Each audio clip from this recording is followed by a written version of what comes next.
Welcome back to Macrodosing. We are back. We are brought to you by Game Time. We're going to be at the Tennessee-Florida game in Knoxville. Come to the game. Watch Tennessee get their first win over Florida in 23 years? 6. 6 years. But the result's going to be the same. Tennessee's going to win this game. Hendon Hooker's going to have 450 yards passing and 4 touchdowns.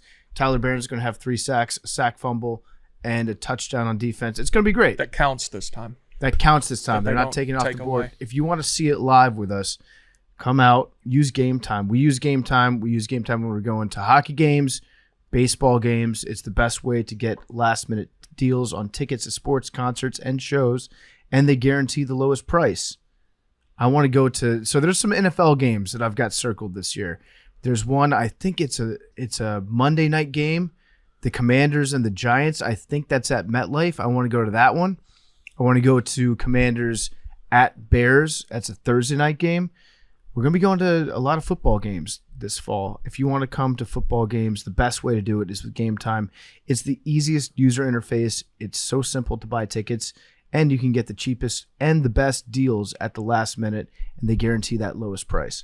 Download the Game Time app, go to the account tab to create your login, and redeem code MACRO for $20 off your first purchase. Some terms apply. Download Game Time. Last minute tickets, lowest price, guarantee. You know how low the prices are on Game Time? You don't know what I did today? How low are the prices? I'm going to the Falcons-Jets game. I had tickets that were an incredibly low price. Then I was back on Game Time today, saw better tickets for cheaper than I bought the first one, so I bought those again, and then I gave the other tickets to Billy. Wow, what a guy. That's how low the prices are on Game Time. That's the Game Time difference. Use Game Time. Check it out. You will not regret it. I don't know if I can go yet, but that's fine. I accept them. But they were so cheap that you can just give them away. I love that. There's no better endorsement than that. Great job, Big T. Okay, use Game Time and come out to that game, especially if you're a Tennessee fan. Come party with us in Knoxville. We'll be there. All right, we're back on Macrodosing. Whole squad back here. We got Arian, we got Mad Dog, Avery, Big T, and Billy. Today's episode is going to be on the Las Vegas shooting that took place a few years back, and a lot of intrigue around it, a lot of mystery still around it to this day about the perpetrator. Billy's already talking all the game in the world, like he's done so much research. So I trust Billy when he has something that he really cares about and that he is fascinated by. I trust him to a certain extent on it. So I knew that Billy was going to have some facts, and Arian's got a smile on his face because he knows what I'm talking about. Like, Billy, it's important, Arian, like, trust but verify, right? So I actually sat down, and I knew that I'd have to be prepared with my own set of real facts just in case Billy strayed too far off the beaten path. So I read actually the entire 187-page report on the shooting.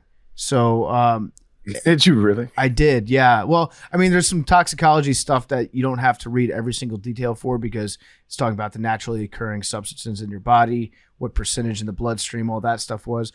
I don't need to know all that stuff, but I did read the entire incident report and the full investigative wrap-up of it. This is some pretty heavy stuff. Be a good episode. I'm excited. This is some pretty heavy stuff. I just first and foremost want to get out there. This is the deadliest shooting on U.S. soil in U.S. history. Mm-hmm. We're not taking this lightly. We're not making light of anything.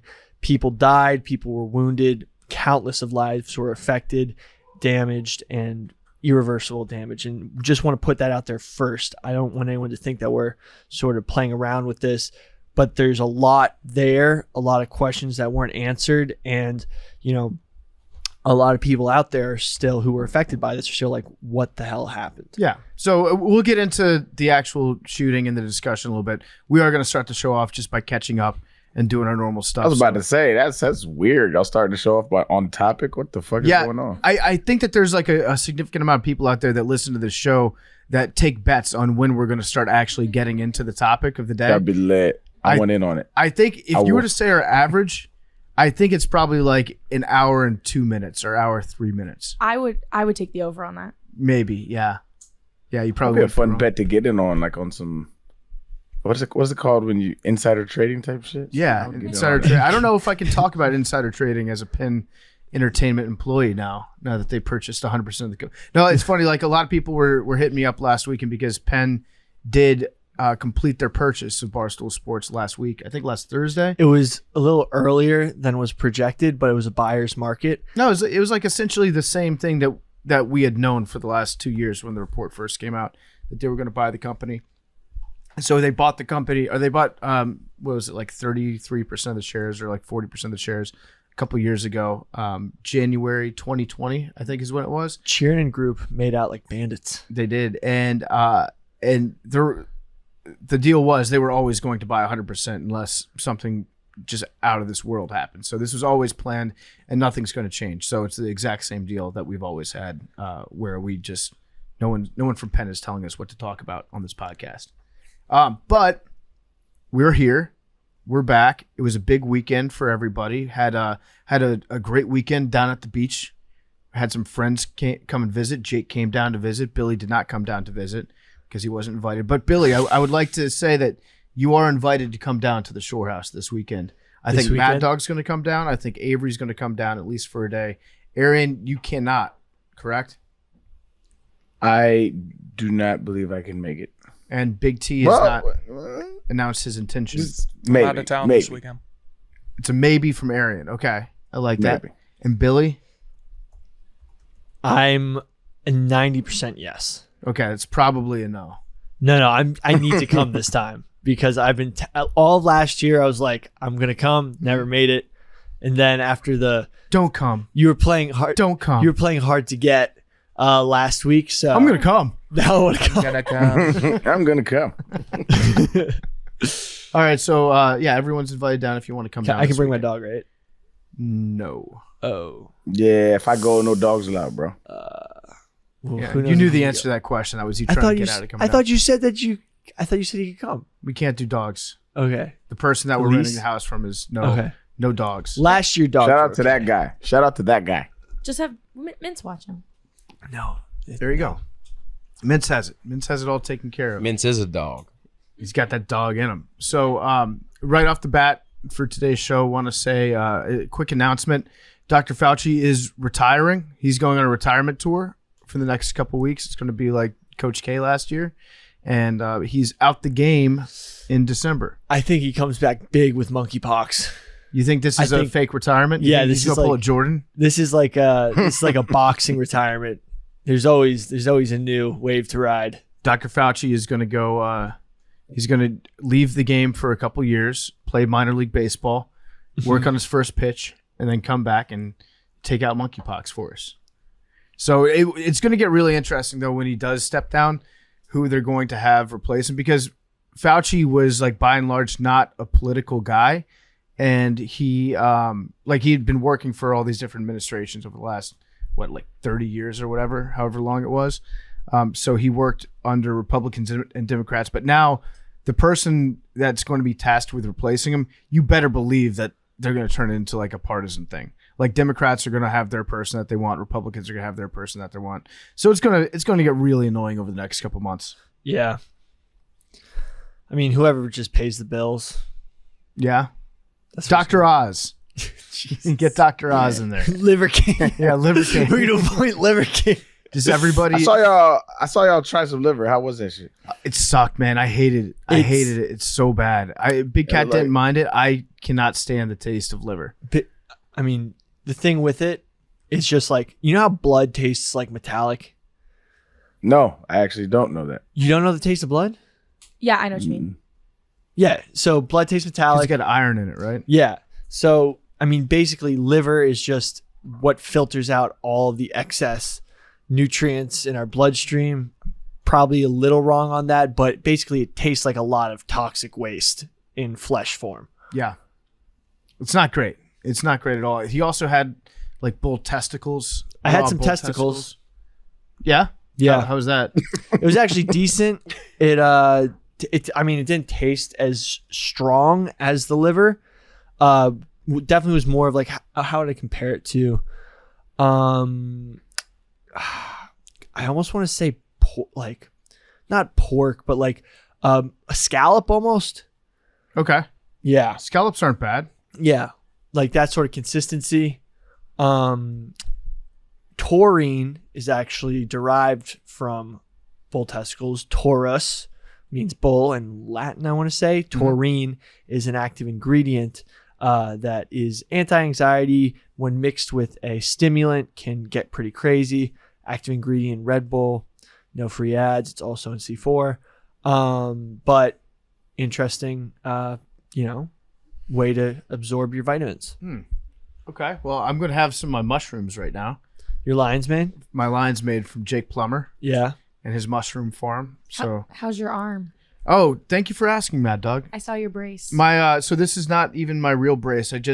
They gave me a brace at the doctor's office, and it I was thought that was just a sweatband, and you was just yeah, it bringing is. it back to the 2000s. So that's what this is. So at the doctor's office, they gave me this shitty little brace that I'm sure costs like $500 that my insurance is paying for, and it's just a strap, and it's very itchy, and so I just got rid of the strap, and I went out. I got a one of those bicep armbands that football players used to wear, and so I'm putting that on there because it's doing the same thing. I just have to keep pressure on my nerve to get the blood flow going in there, and then I have to put like a hot compress on there. But I've got nerve damage in my elbow, and I'm trying to work it out so that I won't need surgery.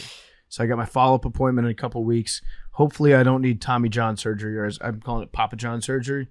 And hopefully I'll just be able to walk this one off. It just sucks. It doesn't even really hurt unless I'm trying to pick something up, in which case it hurts a little bit, but then my pinky and my ring finger is still a little bit numb, and yeah, just trying to make sure that I don't hurt it any worse. Because the thought occurred to me this weekend, if I was younger, I would just be like, fuck it, I'm not going to do anything about it. And then I realized, oh wait, this is the only right arm that I have, and so I should probably try to not have like a lifelong injury with it. Have you thought about the experimental compounds? BPC 1. Yeah, did you get it or not? I was just waiting for you to be like, okay. You said that you got it. Get it. You said that you have some. I mean, remember, it is kind of a PED. Okay. It just got banned January 1st, 2022 from WADA. Why did it get banned? Because it works. Okay. Yeah, I'm in. You know what's not a steroid, but actually really helps you with muscle building and recovery? What? Concrete. We're not doing that ads. We're not doing 2 ads right off the top, Billy. I appreciate the sentiment behind it. It was the perfect Billy lineup. got addicted to doing ad reads a couple weeks ago, and now he just won't fucking stop. Yeah. Billy's such a sellout. Just walks up to strangers in the streets. Waiting to see how many weeks it takes to get an email for it's like stop we're letting. standing on concrete.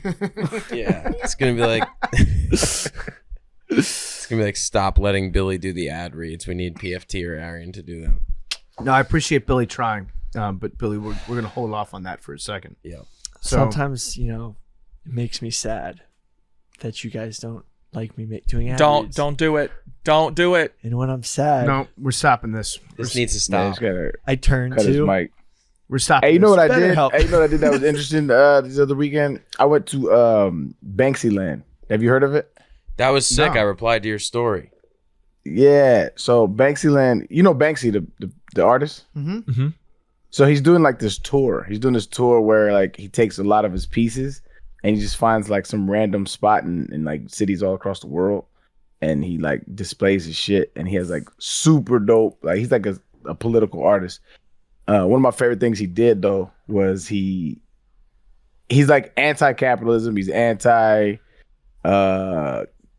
just war. He's anti-war. A lot of those political stances. And one of the things that he did, he had a piece where it was being sold for like $1.5 million.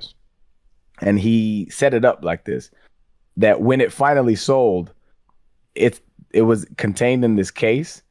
And when the auction sold it, like it went through this shredder. And so the piece actually shredded, and you can see it's online. You can see it. And he set it up, and then he posted a video later on showing how he created the frame for it, so that when it sold, he hit a little button or whatever, and the shit and then the piece falls out and it's all shredded, and you can see the people panicking, and this shit is hilarious. Wait, but so the downside from it is the person Right. that bought it just bought a piece of art that immediately got destroyed.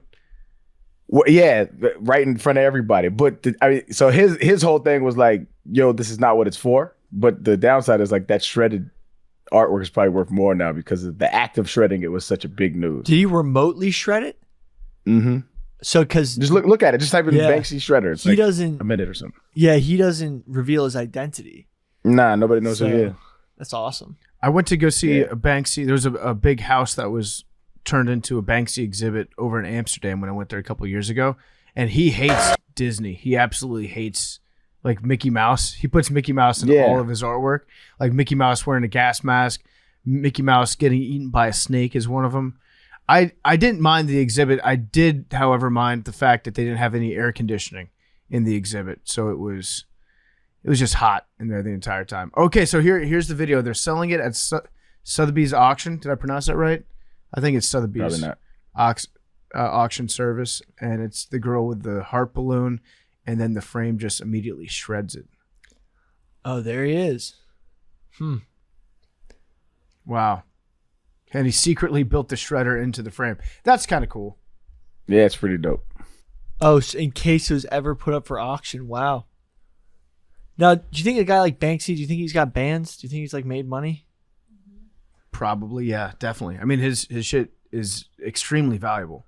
Yeah. Yeah, but he'll do it like in like rural places. Like he'll put art like on the Gaza Strip or like somewhere like some street corner in Europe, and people just find it. It's wild, actually. How do they know it's his?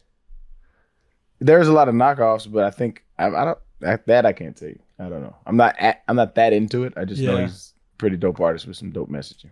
I don't think he really cares, though, if there's people that are faking his art. I think that's kind of right in line with what Banksy wants, is he wants everything to be like super mysterious. I saw that documentary, Exit to the Gift Shop, a couple years ago. It's interesting. Banksy What is yeah, he's an interesting dude. I like some of his stuff. Some of it seems to be like really kind of on the nose. We used to do that on Part of My Take. We would do verbal Banksies, where we would just design a Banksy painting just off the top of our heads. It's always some cartoon character wearing a gas mask and then like a gun that's built out of flowers but shooting like dollar signs at somebody and killing them. So yeah, like one of his famous ones, like it's this like protester like wearing a bandana over his mouth and he's throwing a bouquet of flowers. It's really fire. My favorite one at the exhibit was it's Jesus on a cross. He's getting crucified and he's holding like Christmas shopping bags. That shit is fire, dog. Watch it. I don't know if you can see it. Oh, whoa. Oh yeah, that is kind of cool. Is the panda with the guns Banksy? I don't know. He was the Obey seen guy, that right? one. What didn't he do the Andre the Giant Obey? Or is that some other street artist? I don't know. It is. I have no idea. It's Banksy. In other huge news, Jimmy Carter still alive. Great job. Shout out. Great job, JC. Shout out to breathing. The clock is still. What do we have? Did we say 2 months on Jimmy Carter? we doing an active doomsday Jimmy Carter clock? Mm-hmm. 1 week down, 7 to go. Wow. All right. Well, off to a good start. Longest post presidency in U.S. history. Really? That's what I'm reading. 41 years, 214 days. Wow. So How old was he when he took office? I guess if he's like 93 now or something, that'd make him like 45 or so. So is JFK the youngest president at his time period? I think so. Maybe Obama. How old would JFK be today? Jimmy Carter, 97. Oh, by the way. 105. Carter was 53 when he was elected. Youngest president. Teddy Roosevelt. He's 97. That's so old. Oh, Teddy Roosevelt was Whoa, younger. He was 43. Okay, so I think 42. Okay, 43, I yeah, think, JFK I was think I older. remember reading this. I think Roosevelt is the youngest president to ever take office, but JFK is the youngest president to ever be elected to office. Oh, yeah. that because makes sense. Teddy Roosevelt took over from McKinley, maybe, Yeah. and so when he became president, he was younger than Kennedy was. Yeah. But at the time of the election, Kennedy was older. Huh. Yeah. Interesting. Something to think about. Also, they're 43, which isn't that young at all. But back then, 43 was like 70. yeah. Pretty crazy to think that. Like, Wow. Let's say if 43 isn't that young. Boy, to be 20 again. Yep. It would be nice. Actually, you know what? Nah, being 20 kind of sucked. It was not fun. Yeah. You think you know everything. You really don't know anything. Maybe it was fun to be 20, but then looking back at yourself when you were 20, you're like, I was such a shithead. My T is peaking. That's though. if you're a good 30-year-old. That's true. I had a I had a shitty fake ID when I was 20, so that was kind of cool. That's the thing about beer, man. Like you never get that same rush buying beer legally as you used to get when you would buy it illegally. Facts. I kind of miss that. I kind of miss breaking laws all the time. Felt like a badass. No. When was the last time When was the last time you that broke a was law, just- Arian? broke a law? Yesterday. Yeah, me Speeding? too. Yeah. I habitually speed. I got a Tesla. It's souped up. I go 85, 90 pretty regularly. Yeah, in Texas they got highways that go up to like 75 miles per hour speed limit though, right? I think so, but the one I'm usually on is like 65. But it's just too slow. Mad Dog, when was the last time It's- you broke a law?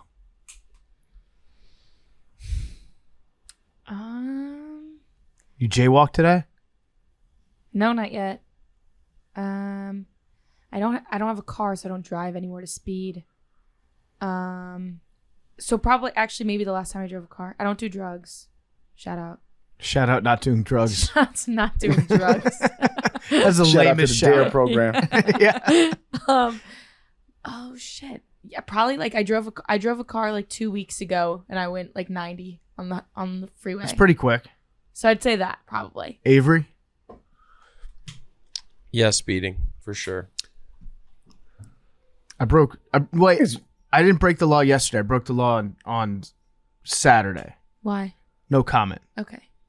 Oh, I broke the law. I broke the law on Friday.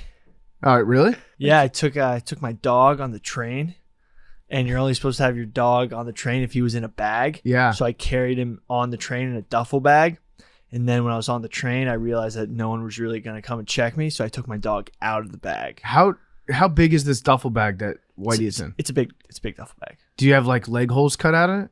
No, I just throw him in a duffel bag and I throw him over my shoulder.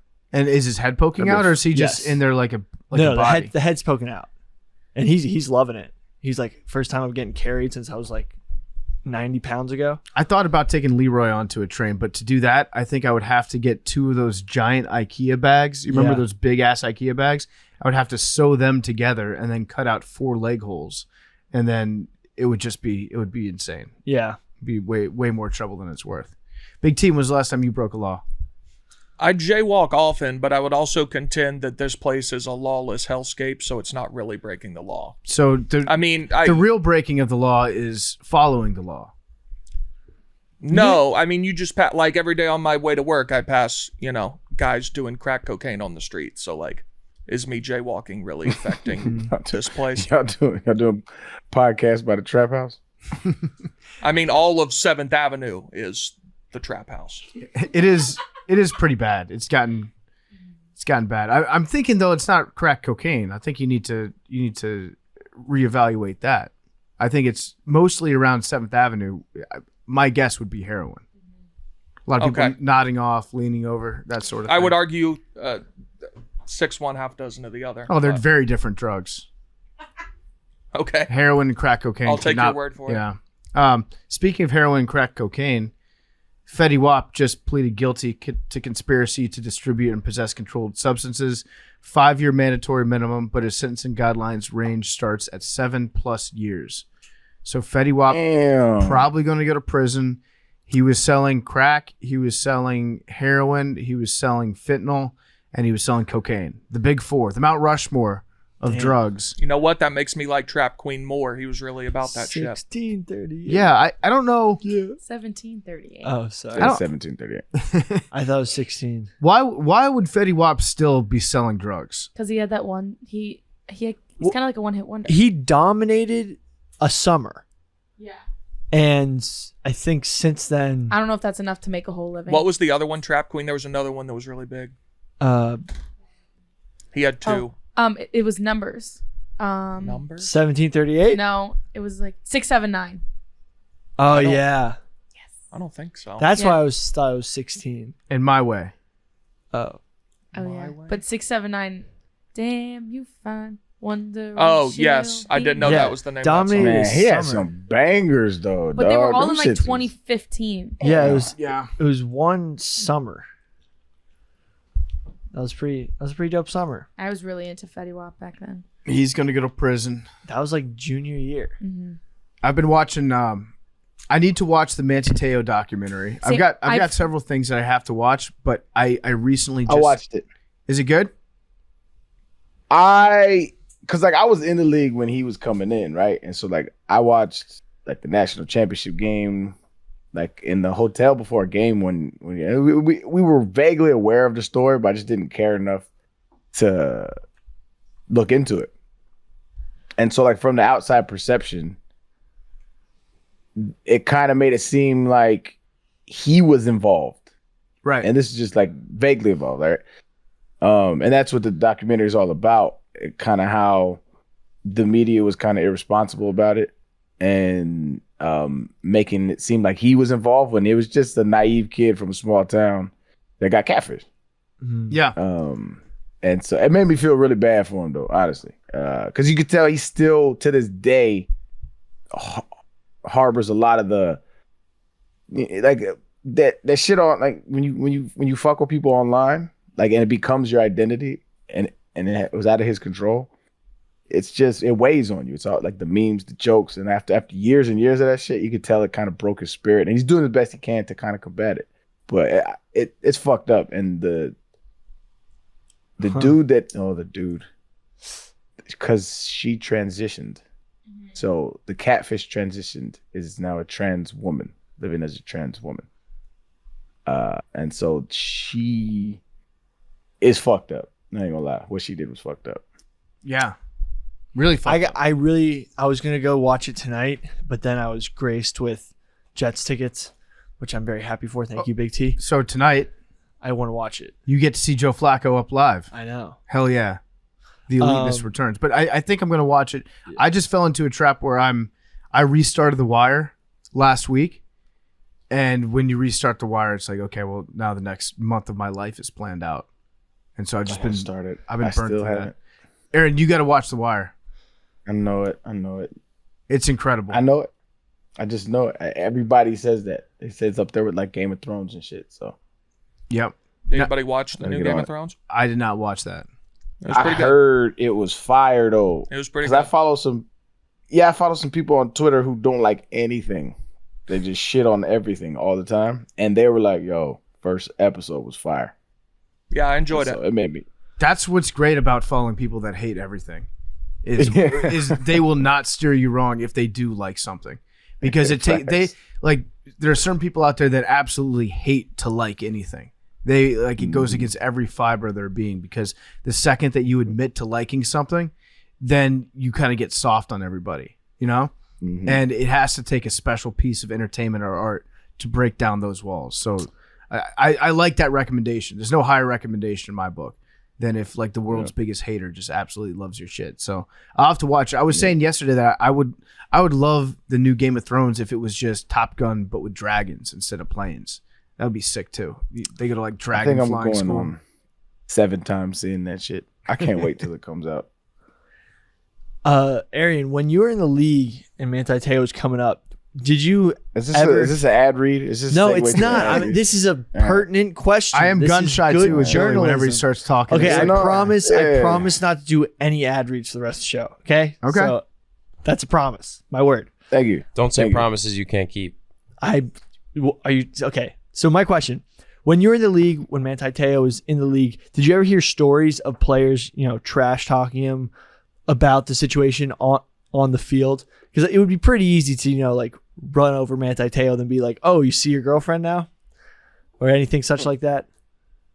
I'm sure that dudes did. I never did, but I'm sure. I mean, dudes used to say dirty shit about people all the time. Like if you got something going on publicly, you're gonna hear about it. Yeah. What was the worst thing anybody ever said to you? At the time I had some baby mama drama. She had alleged some crazy shit. I don't even know if I'm legally allowed to talk about it, but she alleged some like crazy shit, which was not true.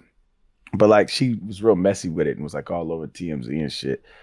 And some dude was I think who was we playing? I think he was playing the Colts. And some dude was like, I don't remember exactly what he said, but he was like, he's like, yeah, something with that white girl, huh? And I was like, damn. Reading my news clippings.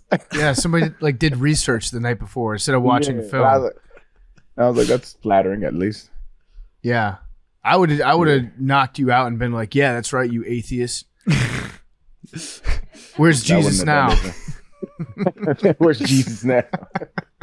You need Jesus more than ever after I'm done with you. Big T. Yeah, have you seen any liberal celebrities recently that you'd like to have breakfast with? No, just the one. What are you teed off about? So I went to a concert the other night, Can you and spit your gum out, Big T? Thank you. I just knew that it was going to be something that I would pay attention to for the rest of the episode, so I'm nipping it in the bud. Pop a PFT over here. I went to a concert sit up straight too, Big T. What Here the you go, fuck Big do T. think You this can put it in this piece of paper. Billy, hand this to him. You don't have to just hold on to it. I just saw it and I was like, I'm going to only be thinking about the piece of gum that's in your mouth for the entire episode. So let's just say it. Tuck your shirt in, sit up straight, and cut the shit, Big T. Get a haircut, hippie. Now I don't want to say what I'm teed off about. I'm teed off about this. You scared him back into his hole. No, yeah, Big I'm T. teed off about you being upset. This is big. Girls can't wear what they want to school because it distracts boys' energy. Yeah. I like this. I have to get rid of my gum because it's distracting you. Well, also there might be a couple people that are listening to this. There was show. no sound. Oh, there was a little bit of sound. There was Yeah, no it sound. had a little bit of that macaroni in the pot thing going on. I'm gonna pack a Zin. I don't think there was any sound. I'm packing a Zin in solidarity. I was very conscious of if there was any sound. All right, I'll pack us in solidarity with Billy. No, this is bullshit. This is solidarity. Everyone with is Big T. allowed to put something in their mouth except for Big T. All right, do your drugs. No, Big T, what are you teed off about? This. No, I want the real teed off. No, the real teed off is not as good as this. I'll be the judge of that. I mean, no, this is what I'm teed off about. What did I do wrong? Anyway, I went to a concert. They played Dixieland Delight. Dixieland Delight is a song that mentions multiple times that it's about Tennessee. Alabama fans sing it because they're very stupid people. That's what I'm teed off about. That's fair. They co-opted it. That's how you feel about that is how I feel about West Virginia taking country roads. But that song at least says the words West Virginia. Dixieland Delight says rolling down a backwood Tennessee byway. Yep. And then on a Tennessee Saturday night. It says it multiple times Saturday night, yeah. that it's about the state of Tennessee, and they sing it at their football stadium because they're not too bright. I think that if Tennessee beats Alabama in football, then Tennessee should get Dixieland Delight back. I mean, it's never left other than in their tiny brains. But what else is in that song? White-tailed buck deer, munching on clover. Red-tailed hawk. It's a great song. Elite Make a little song. lovin', a little turtle dovin' on a Mason-Dixon night. On the Mason-Dixon line. Oh, on the Mason-Dixon line. Okay. It's I a good think. song. Well, now, counterpoint, Big T. I hate to do this to you. What's the name of the band that sings that song? So, yeah, if they were called Sweden, would the song be about Sweden? The name of the band is, in fact, Alabama. If it was by Matchbox 20, does that make the song about matchboxes? That Not doesn't make necessarily, sense. But I could see how it could get joint custody if you're stupid, if it's written by Alabama. If you're dumb, okay. I'm just saying, I'm playing devil's advocate here. Arian, can I get a ruling on this? I would have to hear the song. I've never heard the song. The song is about living in Tennessee. There's no debating that. They mentioned Tennessee, as Big T says several times. The name of the band is Alabama. Is it okay for Alabama fans to have that be one of their songs? Like Alabama football fans. Does the Alabama group also make songs about living in Alabama at some point in time in their discography? I'm positive they have. But that doesn't. So the Alabama fan base has co-opted this particular song to be about Alabama football? They sing it at Alabama football games. I like when they put the stuff in the middle that they yell out. By the way, it is I Mason think this is a Dixon joint. Night. I've had that lyric wrong. Oh, okay. See, I know that song. I think this is a joint custody thing. I think they're well within their rights, actually. But you don't think it makes them seem stupid to sing a song that explicitly mentions it's about Tennessee? Not really. And then in the midst of really. their singing it, scream "fuck Auburn, LSU, and Tennessee too." That is a little hypocritical. That is. Sorry, in the middle of their screaming what? They during the lyrics they interject cheers into it, one of which says "fuck Auburn, LSU, and Tennessee too." The song is about Tennessee. That actually makes it. Now I don't think that they're stupid. I think that they're actually witty. They're doing it on purpose. No, they're not. You're giving them way too much credit. Actually, I'm kind of with them now. It makes a lot of sense. So the band is named Alabama, which and means they nothing. wrote a song saying "fuck all the other SEC schools." That's what they have made it into. That's actually pretty witty. I like it. But you could do that with any song. So But Alabama, how many people? How many? Like, it's a group named Alabama. Imagine a famous group named Tennessee, and they made a song about living in Alabama, and you say "fuck Alabama" in it. That would be lit. You know that'd be lit. You're biased right now, Big T. Come on, man. No, it makes you look dumb. Nah, it doesn't. Nah. They're not saying it ironically or unironically, not knowing that it's about Tennessee. Oh yes, they are. Yes, they Tennessee. are. They argue with you. No, they say it's not. That's incorrect. Okay. Well, then why would they incorporate lyrics that say "fuck other schools" if they know it's not about that? Well, that's just That doesn't make any sense. There's lyrics that's just because they don't like those schools, but they say because it's by Alabama and says the word Dixie, they think that Dixie can only mean Alabama, which is a very odd thing. They say There's Alabama. Nobody that thinks that. I would. I'll find show you. me this I'll person. find you tweets that people have tweeted me. They're like, Alabama is the heart of Dixie, therefore that can Show me- only mean yeah. Alabama. I think you're arguing with a niche population of people that sing Arian, that song that are I Alabama promise fans. you, this is the entirety of their fan base. Nah. I think the majority of them sang it as a slight, and they know what it's about, and they're doing it like ironically. So did Alabama, the band, write this song knowing, or did they somehow contribute to the alternate lyrics being sung of "fuck Auburn" and all those other schools? Does the band have any hand in creating that popular sing along part of the song? I don't believe so. It's sprung up from just the fan base. That I think so, yeah. What about Sweet Home Alabama? Are people from Jacksonville, Florida allowed to sing Sweet Home Alabama? Sure, but because Leonard Skinner was from Jacksonville. If Florida or Tennessee or Georgia started singing that at football games, that'd be pretty stupid. Where's the band I agree. Alabama from? Alabama. Fort Payne, Alabama. Okay. And their name is Alabama. I was just making sure. I agree there, and I think it's joint custody. I think the way to resolve this is if you beat Alabama, then that song's yours. It's like the Paul Bunyan Axe Trophy. I searched Twitter. I searched Wow. Dixieland Delight, Tennessee. I found a video of a reporter in the streets of Tuscaloosa asking people if the song's about Tennessee or Alabama. I have not seen this video. Okay. Should we play it and Let's see play it. and Let's see what find they out. say? Yeah. Hold on, play it hold on. Send it to the group so I can watch this because I won't be hearing what y'all be hearing in the studio. Okay, hang on. Arian, are you hearing our mics right now, or are you hearing the computer input from across the room? How could I possibly distinguish that? Can you hear this? No, Okay. Can't hear this? Billy. If I couldn't hear that one, why would I be able to hear? Billy, the way to deal with Arian is we'll talk shit about him like this, and he can't hear. He can only hear us if we're in the room. This is No, I can hear you whispering. Yeah. ASMR Macrodosing. Wait, so if he can hear us whispering, he can hear us. Well, no, he can hear us. He can hear the fact that we're whispering right now. But it's like when Can he hear what it's he's like when Gary Brackett tackled him and was like, "You're fucking with those white women," and it really pissed him Wait, off. how did you? It wasn't him. It wasn't him. It was, So he can't hear us. I told you I could hear you, dog. It was definitely So Brackett. he can't hear the microphones. I couldn't hear you tapping on it, but a lot of the times, like Discord has this thing where it suppresses a lot of background noise, so maybe that. Okay, I sent the video, but I'm gonna play it. All right, yeah, fire it up. Hold on. Play. Give me a countdown. Give me a countdown. 3, 2, 1. Hey, Alabama fans love the song Dixieland Delight, but I swear it's about the state of Tennessee. We're going to settle this once and for all, and where better to do it than right on the strip in Tuscaloosa. Let's go.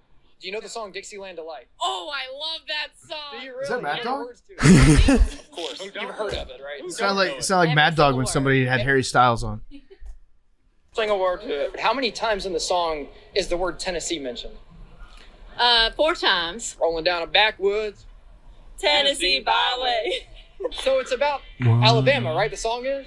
The song is about Alabama, correct? But what about the Tennessee byway part? Tennessee byway. Well, One arm on the wheel. It's clearly about Tennessee. song. Hold my love. Those were Tennessee fans, I should. With the other. It's a Tennessee Your greatest Saturday tradition night. is singing about Tennessee. That's all I have to say. First of all, Tennessee Byway, that's a quoting line. So That's like the second line of the song. Why are they singing a song about Tennessee? Because they probably wish they were in Tennessee. got a little jingle. It's not talking to that many Alabama fans. Saturday night. What about when it says on a Tennessee Saturday night? Roll Tide. That's what you say after. See, this is what you're dealing with. So, in my opinion, there are great people on both sides. Well, it sounds like Alabama just understands it's about Tennessee, and they're like, "Fuck it, we're stealing your song anyways." So why do Alabama Don't you hear fans say, sing "Can a anyone song else help about me?" Tennessee and it so many times? I don't know. I'm not sure about that. What's your favorite fan base besides Tennessee in the SEC? That I dislike the least. Yeah, but you can't say like Vanderbilt or Missouri. No, you have to have a school that Auburn fans were pretty cool until they got good at basketball very recently and started acting like they've been like a perennial basketball power. they started liking their basketball team. Yeah. and that irritated you. Well, yeah, because they'd never cared before. And their success is built on a cheating coach who is only not at Tennessee because he cheats and lies. But Auburn fans, all for the most part, are pretty cool. Who is this? Bruce Pearl, he was Tennessee's head coach. There will be no Bruce Pearl slander. I know who Bruce Pearl is. He was there when I was there. That's Yeah. my guy, bro. Yeah, no, he's cool. He'll get you in trouble if you let him stick around long enough. Wait. Let's No such let's thing define. as cheating. It's just getting caught. Let's define why he got in trouble at Tennessee, because I think Well, he it's had because he lied. I think he had a barbecue. I think he had a Patriot. barbecue and invited some of his players over. Well, it was recruits. Do you know who the recruit was? Actually, I know you know who this player is. He's a very infamous, pesky white point guard. He didn't go to Tennessee. Why would I know that? It just seems like a player that everyone knows who this player is. Aaron Kraft. Yes. Oh, was it really? It's Aaron Kraft. Okay. Yeah, you described him perfectly. So he had Aaron Kraft over for a barbecue that he wasn't supposed to, and then lied to the NCAA repeatedly about it. And that's As he should. Yeah, he kept Fuck his mouth them. shut. And that's Bruce what Pearl did ended up- nothing wrong. Fuck those bastards. I'm a big fan of Georgia fans just Yeah. because I like barking. Because sometimes I'm around them, they start barking, I just start barking They too. would actually be 14th on my list. I mean, Really? what excuse do you have in the modern world to Big just T start was barking? He was a Georgia fan. Incorrect. Come on, Big T, I know you want to do it. If I see a dog on a train, I bark at it. That's dangerous. But yeah, Auburn isn't that bad. That's the number one cause of death in New York City is barking at a dog that's not yours on a train. Trying to think if you there's were you were a Georgia fan though for some time. I was not. Okay. Come on, Big T, I know you wanna do Missouri it. fans aren't bad because there aren't that many of them, and they don't really they're very, What about that Georgia fan though that remember in the viral video? This is maybe my favorite college football fan the of all guy time. painted all white. The guy painted. He was explaining the body coats. He's like, first you get the waistcoat going, and then you get the red, then you get the black, and that's the dogs. Spurrier, ooh, Spurrier. Yeah. You think visors are cool, Spurrier? That visor's coming straight off. Fucking love that guy. Is he still coaching? No, No, Spurrier's he- drunk on a golf course right now somewhere. He retired when I was in Yeah, college, like right. 15. Maybe the worst college coach to go to the NFL. I mean, Saban. Saban? No, but he go Wait, 7-9. wait. Are you saying Urban least Meyer. successful No, or worst in the NFL? worst in the NFL. Billy's Oh. right. Urban Meyer, come on. Yeah. Urban Meyer. He's 1-1. But he didn't even survive a year, did he? No, he was fired. Urban got fired mid-season last year. Spurrier, I think, made it through that first season, and then he was just like, you know what? I don't really want to be doing this anymore. They're very different jobs. I don't know that many that have been very successful at both. You could say even Cliff Kingsbury wasn't a tremendously successful college head coach. No, he was. I mean, Pete Carroll is probably the best. Yeah, right. That's absolutely, yeah. I think Pete Carroll is the exception that proves the rule, though, because every other guy that's tried to do it, it just never works out because it's a totally different skill set. You get to be a warlord of your little college town when you're a college football coach, and then you get to the NFL and it's like all these guys a lot of them are making more money than you, and you don't get to just lock them in a shed. You can't do. There's a CBA. That's what I was going to say. The skills that make you a successful college coach, I would almost argue, would necessitate that you're a bad NFL coach. Yeah, because nobody's going to take your shit like that. I would actually think that the skills that make you a successful college coach would probably make you a disaster of an employee at almost every other walk of life besides being a college football coach. Yeah.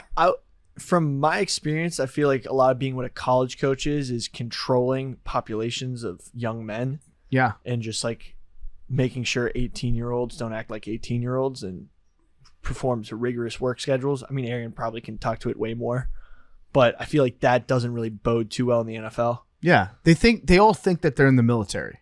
Urban Meyer thought that he was in the military for sure. We took that tour of Ohio State's campus and they showed us like the weight room and all this stuff. Every single room had some sort of like military logo on it. In their weight room, there's a giant mural that said "Train like a United States soldier" on it. They had folded up American flags everywhere in that facility. I understand that like a lot of college football coaches, a lot of people want to respect the military and they've got like some personal connections, but Urban Meyer literally thought that he was in the military. I think there's a lot of skill set that overlaps between warlords and college football coaches. 100%. Yes. I mean, nicer trucks. Yeah. But they're very similar. Every warlord has that same truck. The like 1987 Toyota Tacoma or whatever came before the Tacoma. I mean, the best truck of all time is the Chevy Silverado in Chevy, but there's a lot They're anti-warlords. Anti-warlords. That's why they don't let their trucks be used. But I mean, like what do they call them? No, they call them Toyota tanks. I would say that Nick Saban is probably as close to a warlord as we have in America. We're probably leaving some people out, but yeah, he's definitely up there. And he's a benevolent warlord for the most part. I don't think he's ever killed anybody intentionally, or maybe unintentionally. I should probably say that too, because I have no evidence about his crimes against humanity. But yeah, there's definitely a lot of crossover there. Interesting. So, Big T, anything else you're fired up about? No, that's it. Avery got the Bronco. We never really settled the. What's your take on the joint custody of the song? We watched that whole shit and then we just moved on. Are you asking me or PFT?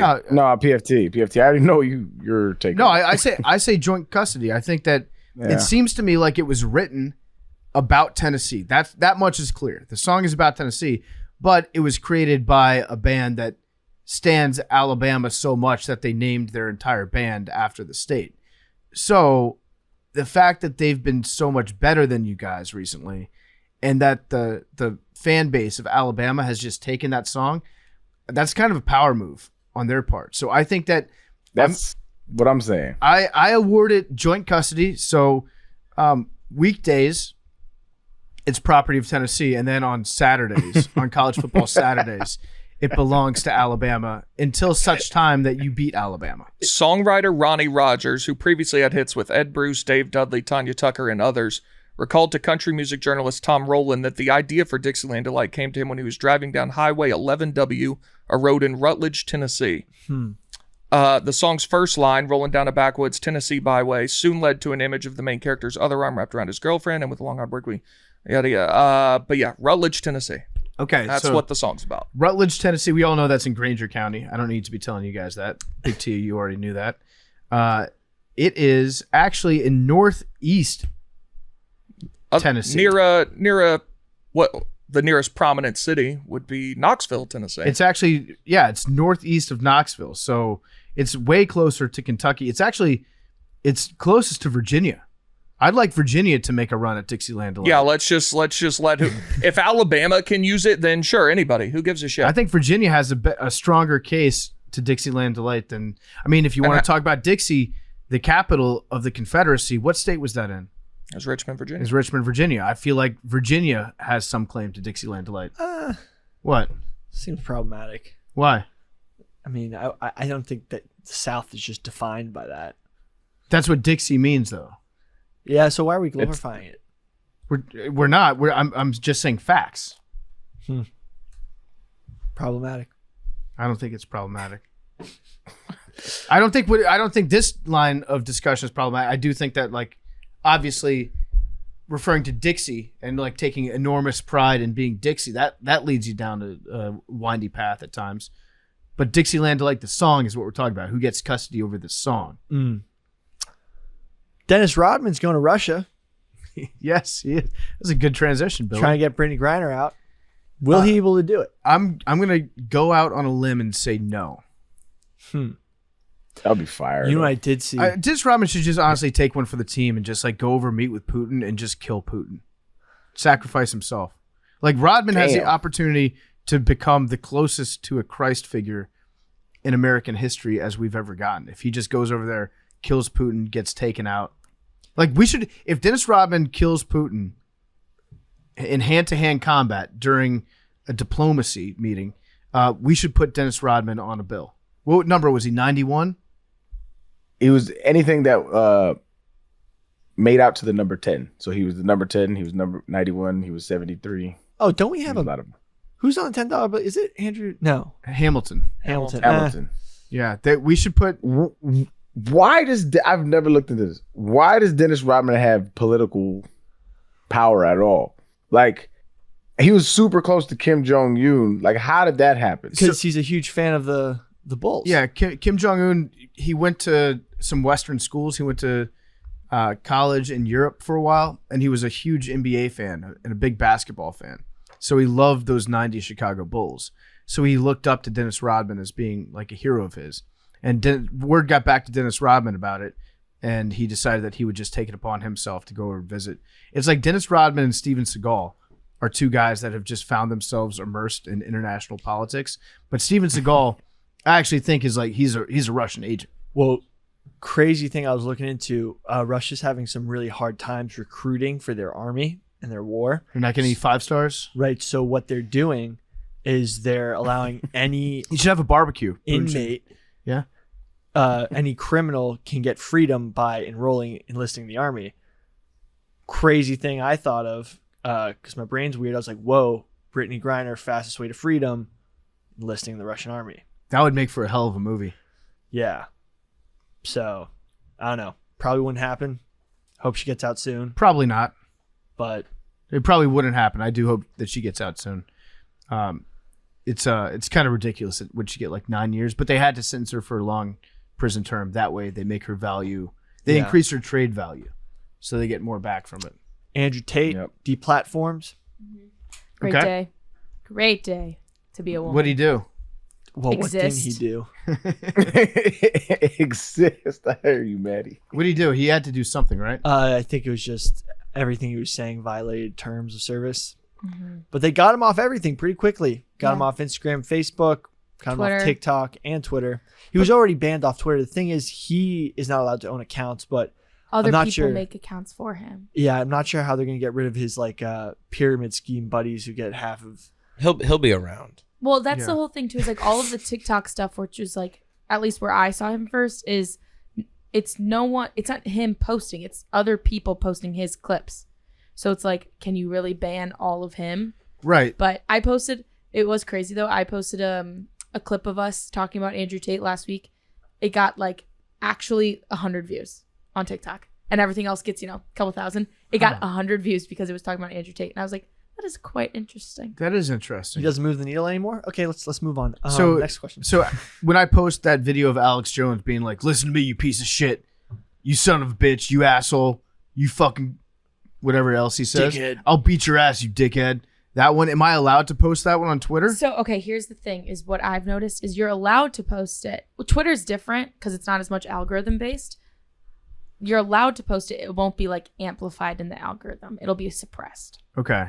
Especially if you like hashtag Alex Jones or like put the name Alex Jones or the name Andrew Tate in the caption. Interesting. Like the technology will catch on to you. This actually seriously hurts his value. So the Paul brothers were actually making moves to do a fight with him. That's One of the them first was going to time fight them. I've ever agreed with them on anything. But with that, this now, since he's no longer relevant, that probably the fight won't happen because it won't have as much buzz if he doesn't have any way to promo. Would have been a good one, to be honest. I'll tell you what. There's some even bigger news. McDonald's is testing a chicken Big Mac. So don't they already have that? No. Not on like their menu. What's the difference between a chicken Big Mac and like just a McChicken with 2 patties? Well, you have to Big Mac get sauce. Another bun, I guess. Oh no! Are they going to put it a McChicken patty or a chicken sandwich? Like a chicken burger. I would assume Oh no, it's what like is it? Is it the called good the chicken sandwich Big one. Mac? Yeah. Or what would it be called? A chicken Mac? Chick magnet. McDonald's Chick said Mac. we're always Oh my looking to God. give our fans more ways to enjoy the classic menu items they know and love. A lot of people were making those. I mean, I remember getting like 3 McChickens and stacking them all up. Yeah, the McGangbang. There was that one for a while. Yeah, that's Yeah, what they called It's a it. McChicken and a Is that what it's McDouble. called? Put them together. Glenny Balls is calling this a massive moment in fast food history. What are some other massive moments in fast food history? the McRib coming back. But they do that every year. Yeah. I think the first time the McRib came back, I'd put that up there. I'd put when McDonald's did the Dream Team Cups back in 1992. Oh, that was super big. That was a massive moment. Yeah. Popeye's chicken sandwich. The chicken sandwich wars. I mean, actually, Yeah, the chicken now- sandwich were- matter of fact, that might be the biggest one. yeah, that was People were huge. dying over that. Panera's came out with the chicken sandwich recently. They put their hand in the That fire. thing looks rank. Yeah, I don't know anyone that's had a Panera chicken I've sandwich. just been seeing pictures. I'll go try it for the people to figure it out. Thank you, Billy. Thank you for your service. I will expense it. No, I'm kidding. Panera, just hospital food. Yeah. There was like a big craze over White Castle. When my dad was like my age, his first job was like White Castle. And when it opened in Nanuet, New York, it was like In-N-Out opening on the East Coast. Yeah. That was a big thing. Yeah, White Castles. You can eat so many White Castle burgers. Yeah. The advent of Baja Blast at Taco Bell, Yep. as Hank has said on this podcast. Thank God for Hank. Hank was instrumental in the creation of Baja Blast. That was a big moment, I think. Taco Bell just kind of expanding their menu. Taco Bell is interesting because I don't think that they've had a new ingredient that they've purchased at Taco Bell in the last 40 years. They just like put it in different order. They just like, okay, we're gonna take this burrito and we're gonna open up the wrapper and then we're gonna put another burrito wrapper on top and call it a Mexican pizza. They just figure out new ways to just use their inventory in different order. They did do that breakfast joint that you was talking about, though, right? Breakfast Crunch Wrap is incredible. Yeah. When Taco Bell got into that. breakfast, that was a big moment too. Yep. When McDonald's said that they would do all day breakfast, that was a massive moment. Although they learned that sometimes scarcity is a good thing. If you create scarcity, then people want it more. If you have it all day, then it's not special anymore. This was a big moment for me. I don't know if it was for anybody else, but when Burger King teamed up with Lion King and they had those cards, I don't know if you remember that shit. Yeah, that was huge, bro. That was big. Yeah, that was a great promotion. Yeah. Trying to think of, has Wendy's ever done anything crazy? I don't think Wendy's ever did anything crazy, right? No, the Frosty, unlimited Frosty, when you bought the tag and you got unlimited Frosties for the year. Yeah. Oh, no. McDonald's with the Monopoly Jones, bro. Oh, yeah. Yeah. That was huge. Oh, there was a That was big. big. There's that documentary about how someone was scamming it. Yeah. We gotta look into that. It's awesome. It's a great documentary about the dude, the FBI agent in that documentary absolutely loves himself. He's an all-time character. But yeah, the police work that went into uncovering the Monopoly ring was incredible. When about 5 or 6 years ago, Wendy's did a big revamp, with like quality, freshness, and like I just remember all of their locations getting revamped. That's when Wendy's solidified. It's like Wendy's is good, but when they got rid of the baked potato, it hurt. What are you talking about? You were a baked potato guy? I love Wendy's baked potato was The legit. sour cream and chive baked potato is so Midwestern good. girls go nuts over baked potato. That is something I've noticed. Mad Dog confirmed. I know, like this. I'm not gonna confirm or deny, but I did buy a potato at Trader Joe's last week in sole purpose to make a baked potato. Midwestern people are so funny. The stuff that they go nuts over. That and rest stops for me. Rest stops. Yeah. That's just a baked me potatoes. thing. Someone DM'd me and was like, "Yo, I just met someone from Ohio, and I go, oh, I heard you guys love your rest stops," and they were like, "What the fuck?" Mad Dog does not speak for No, it's the state just of a Ohio. me thing. No, but I do love baked potatoes. Doesn't everyone love baked potatoes? Yeah, baked potatoes are fine, but I would never get one at a fast food. If my option are baked potatoes, fries, or soup, I'm going super fries or chili. But the thing with the Wendy's baked potatoes were so good because they were so loaded, and then they had a pack of sour cream that was so much bigger than it needed to be. You just douse in sour cream. Oh, it was so good. That's so Midwestern to me to say. I was gonna say about the McDonald's all day breakfast thing though. Get a couple hash browns instead of fries. I'll do that every time. Yeah, that's a good substitute. The McGriddle was a big moment. Love the hash browns. I love the just tater tots in general are just far superior to fries. Tater tots in general. It depends on what fry, but yeah, I agree. I always love tater tots. Anywhere that has fries and tots, I'm getting tots every time. 100%. I think cheese curds, rivals. But it's different because there's cheese. It's not potato though. Yeah, it's not a potato. Yeah, cheese curds rock. I would Cheese get curds are awesome. I would get fries at Culver's. McDonald's instead of a tater tot. Yeah. They don't have tater tots. I know, but their fries are that good. I really hope Culver's comes to New York City because I think they do well. Culver's bangs. Culver's is amazing. When Good we're milkshakes. when we're in Tennessee, is there a place for us to get cheese curds? Cheese They might curds. have Does Culver's. Cookout have those? I don't think they Cookout have. has cheese Dairy curds. Queen. They do? They do. Yeah, we'll go. Dairy- to Dairy Cookout. Queen I has think- their Dairy own Queen, cheese a curds. grill and chill. A grill and chill. A grill and chill Dairy Queen. Oh, that's Let's just clap few it and up. far Just clap it between up. these days. Clap it up. There used to be one on 14th Street, and it's gone. They got rid of it during COVID. We used to call them full braziers. That's what they were called. braziers. That's yeah, what my when dad I was calls growing them. up. The full brazier Dairy Queen. I saw a commercial for that recently. I think they just dropped a new menu item. Dairy Queen Grill and Chill. I wish Take a there new was one around burger. here. Or the toast with the gravy. Did we announce that there's a Waffle House next to our hotel in Tennessee? No, but I'm so Not excited. on the podcast. but Well, yeah. now everyone's going to know where we are. Oh, that's a good.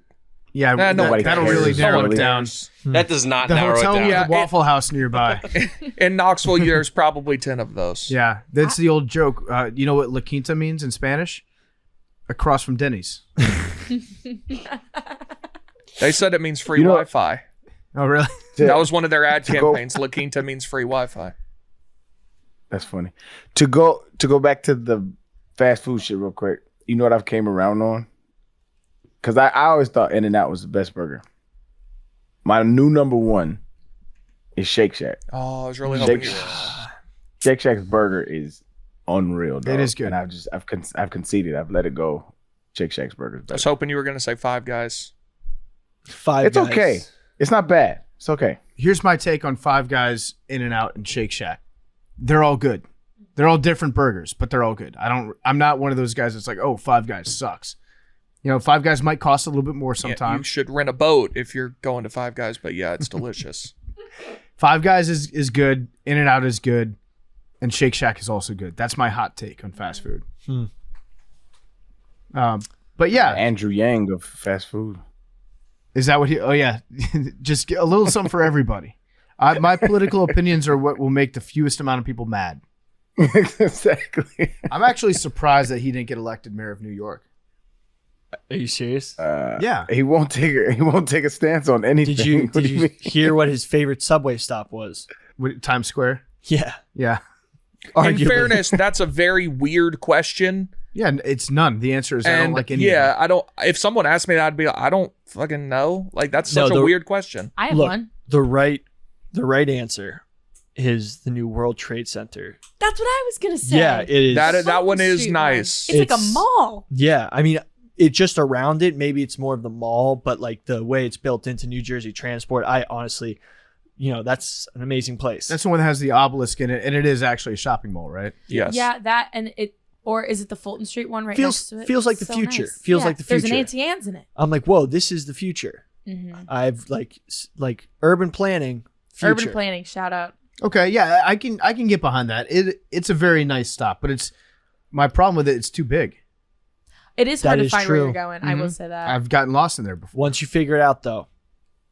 That and I like the one on the Upper East Side. I think it's 86th, where it's the huge ass Oh, the new one. Yeah. escalator. Yep. That one's nice. It's next to that new train that goes north south or whatever. I forget the name of that. Oh, line. the 2nd Avenue subway? Yeah. Wait, Yeah. Second oh, that Avenue. one. Oh, yeah. Is that 86th? 82nd? Yeah, that one. I remember that. They started work on it when I was in middle school, and it just finished when I came back from college. So I was like, oh, wow, finally. Can you imagine how much concrete went into building those things? And speaking of concrete, Billy. Wow. I mean, the master. Yeah, The Billy. maestro. Concrete. Concrete is creatine HCl. Wait, did Billy promise that he would not do an ad read on Oh, this come show? on. Wow, what a piece of shit. I thought you were Damn, trying Billy. to, you telling me to do God. my job. I forgot. You know what? That's a very dangerous thing that I just did because now Billy's never going to do his job. He'll be like, oh, I thought I wasn't supposed to. But we are going to get into our main topic today. Before we jump into it, concrete is a great workout supplement. I've been taking concrete because I'm trying to get this cake up because I can't be using my arms. No upper body workouts for the next couple. What, Billy? What? Just got this vision in my head of you trying to use your ass for things you use your arms for. Yeah, I'm gonna do the thing where I have you seen the videos of people like deadlifting with their butt cheeks? I'm gonna try to do that. How much do you think I could deadlift with my butt cheeks? Where are you gonna put the bar? In my butt crack. You haven't seen those videos? That's that gorilla grip. Yeah, I honestly think that I could deadlift 100 pounds using my ass. Just squeeze. We're gonna try. Concrete's gonna sponsor it. Concrete is a great workout supplement. It's got creatine in it, but it's got good creatine. What kind is that, Billy? The HCl creatine? Creatine HCl versus creatine monohydrate. You probably heard about like when taking creatine, you're just taking all this powder.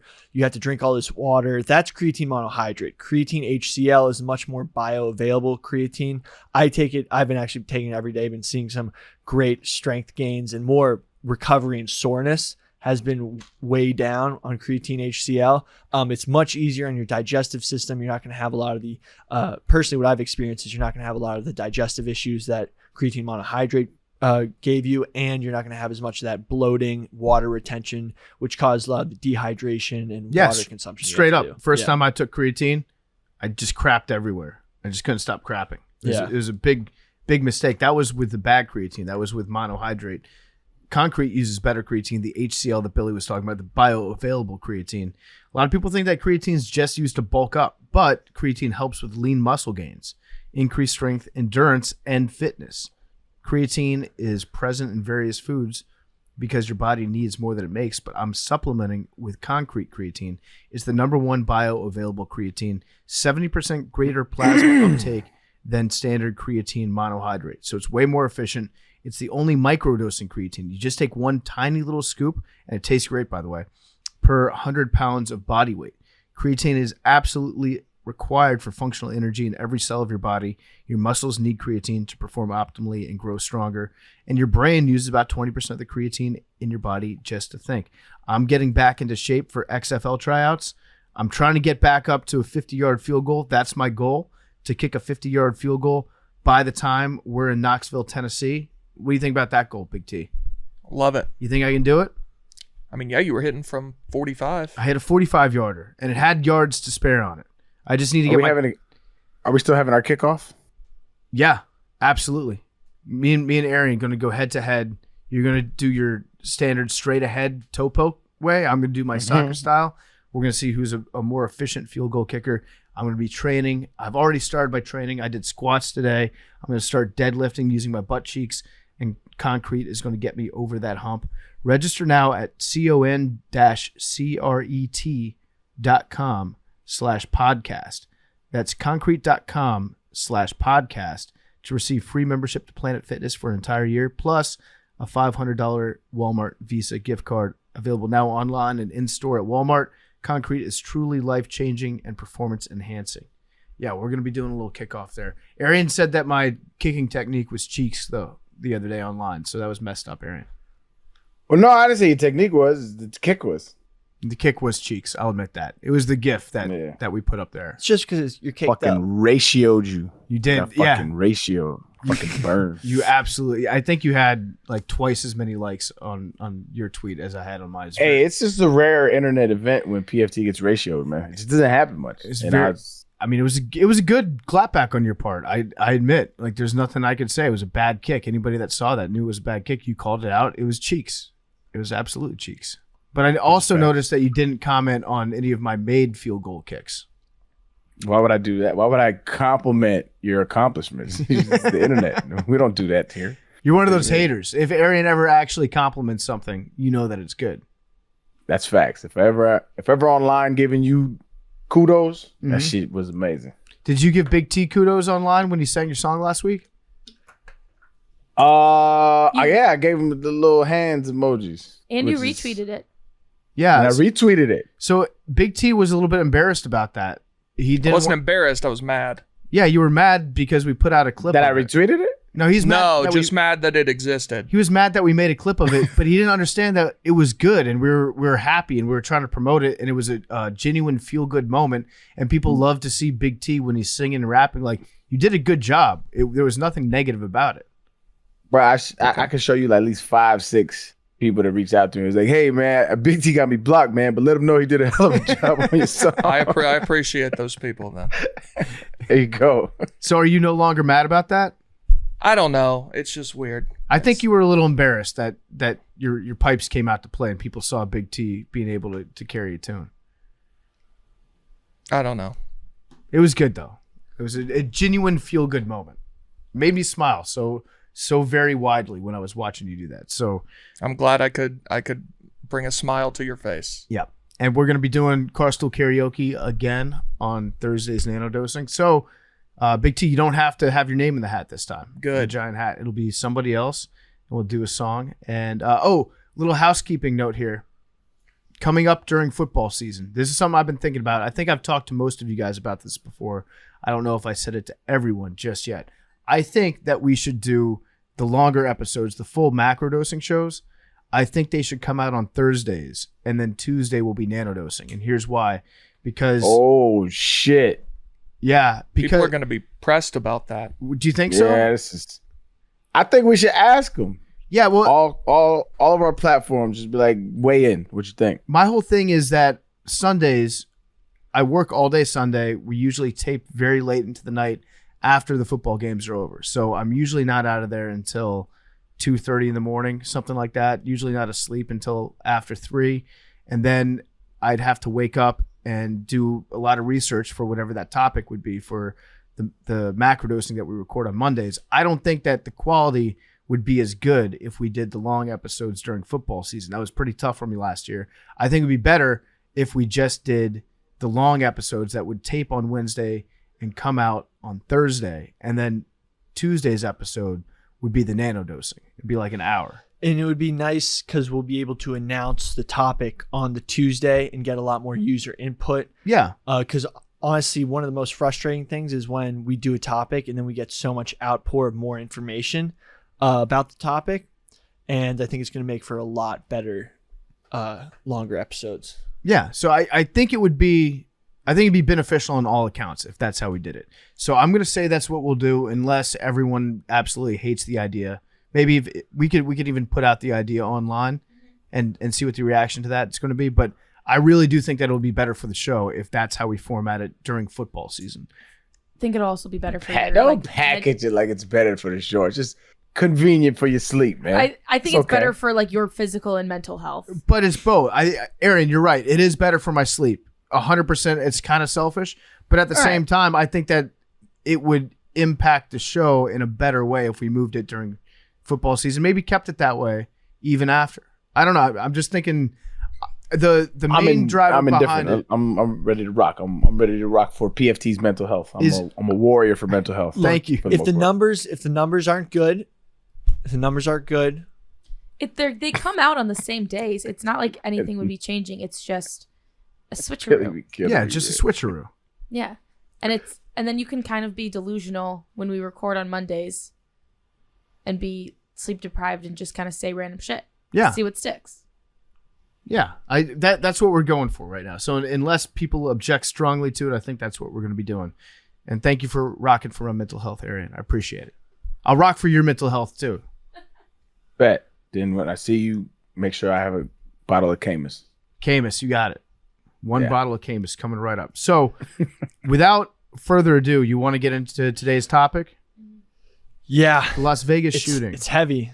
It's a very heavy. It's heavy. This is something that when it first happened, there was so much stuff swirling about it. Really, it's a very, very confusing, and we don't. Let's just talk about what we know happened. Let's set the stage. So it was October 1st, 2017 in Las Vegas. It was at the Country Music Festival. Jason Aldean was on stage when it took place. And 58 people were shot and killed. That number later increased to 60 people that died from wounds that they had sustained during the actual shooting. So is it 60 including the shooter, or is it 61? I think it's 61. So 61 including the shooter, but 60 innocent people were shot and killed. Right. And then the shooter himself turned the gun on himself after and died of a gunshot wound through his mouth into his head. His name was Stephen Paddock. 413 people were wounded. I think that's one of the craziest parts, is that around more than 1,000 bullets were fired, and they ended up hitting, a crazy amount of targets. Yeah, it was the deadliest mass shooting in United States history. To this date, there's no reported definitive motive from the shooter, and it's just wild what took place. So the guy Stephen Paddock, let's start from the beginning with him. Yeah. So he was born, and he was the oldest, I think, of 4 or 5 kids. He had he was the oldest, though. He had a bunch of younger brothers. His dad was on the FBI most wanted list for a couple years, I think. He was a bank robber who was arrested in 1960 when Stephen was 7 years old. He was Stephen was born in Clinton, Iowa. Couldn't have been a good, domestic life when your father's a bank robber. I think wasn't he from Clinton, Ohio? Clinton, Iowa. He was born in. Okay. But I don't really want to focus on Stephen Paddock, because I think just a lot more of the stuff that surrounded the events that night. Last night, I basically spent hours listening to various 911 calls, footage from the events, eyewitness accounts, and really, it messed with my brain a lot. I remember when I originally was watching the videos, it was just a type of panic. I think it was one of the first, since it was so large and there were so many people there, it had some of the most terrifying footage of a shooting event that I've ever seen. Mm-hmm. And I mean, the amount of chaos and just how scary it was, I couldn't even imagine being there. But from the videos, it seems insane. And the details surrounding this, it just gets crazier and crazier, especially what came out of it. I mean, even Dan Bilzerian's involved. Yeah, so it was at the Route 91 Harvest Music Festival, and Billy's right in that there's no definitive motive. So a lot of people say, like, we never really heard about this. We did hear about it. They did investigations and reports and shit about it, but there was never anything that they could point to and say this is why the guy did it. And so that's led to a lot of discussion about maybe what his motives could have been. But Paddock, I do think that we should give like some context to Paddock, because he is the one that did it. So he was an IRS auditor for a little bit right after he got out of college. Then he left that job, went to work for Lockheed Martin. I think McDonnell Douglas or Northrop Grumman, one of the other defense. I think it was McDonnell Douglas, another defense contractor. He was an auditor there. He left that job and he started buying and selling real estate, and he made a good amount of money doing it. Him and his brothers were in a joint venture. That's when he made a first bit of money and found basically his residency in Vegas. His brothers had alleged in reports with police that he made quite a good amount of money gambling in Vegas because he used algorithms and applied them to not online poker, video poker. but video poker. Those are the weirdest machines to use. Yeah. That could also be pre-crime if somebody is like obsessed with video poker. That's a weird game to just. I guess if you're making like a lot of money off it, Yeah. then it makes sense. But he used to play for like 12 hours at a time, just sit down and play video poker. He made a lot of money off real estate and off doing that. He had a wife that he met, I think his second wife or third wife, but the one that he had at the time of shooting, or was she his girlfriend? Girlfriend, excuse me. He sent his girlfriend away before the shooting. He gave her $100,000 in cash wired to the Philippines. His girlfriend was Filipino, and that's going to have a little bit of application in some of the theories that arise. I'm going to try to just stick with, I don't really want to propose too many theories because a lot of them are sort of hijacked in some political way. Now, hang on. Before we started this show, me, you, and Avery had agreed on a theory. I didn't agree. It's just one that You came to us, you're like, this theory's crazy, and we heard it. We're like, yes. The theory's crazy. I will present it. But I just like, basically you have both super left-wing groups and super right-wing groups trying to craft a theory that fits their narrative. And that was the hardest thing about doing research for this, was trying to figure out which was being used. And so a lot of the stuff I'm going to present is going to be strictly from eyewitness accounts, news interviews, 911 calls, and police body cam footage, as well as what was heard on the police scanners. Yeah, in the police report about the shooting, they did try to establish a motive, but they didn't. They just straight up admit that they don't have one. So they leaned a little bit into they didn't lean into it, but they did research on his political background. He was largely apolitical. There was a report that like he hated Obama and that he was happy when Trump was elected, but it was not politically motivated. That happened to be his political leanings. There's no evidence tying anything like that into the action that he did. So he, before he carried out this shooting, he started stockpiling ammunition in October 2016. That's when something changed, and there's speculation from his doctor, his personal physician at the time, that he was suffering from bipolar disorder. But he declined any sort of medication for bipolar disorder. He was being treated for anxiety with Valium, but his health was deteriorating. He had told his girlfriend that something was changing with him, and he was not the same person that he used to be. So there's been speculation, much like there was the Austin shooter from the 70s or the 60s that climbed up to the top of the clock tower on campus and just started sniping people. He was one of the first mass shooters in U.S. history. And that dude said that he wanted his brain to be examined after he was killed because he thought that there was something wrong with his brain. They did find like a massive tumor inside in his the part head that controls aggression. Yeah, in the so brain in the Austin shooter. There's been speculation that there was something wrong with Stephen Paddock from a medical standpoint, and that's what made him do all this or encourage him to do this stuff. But after analysis of his brain, they found that nothing was irregular. Well, he shot himself through the brain, so they destroyed a lot of the evidence.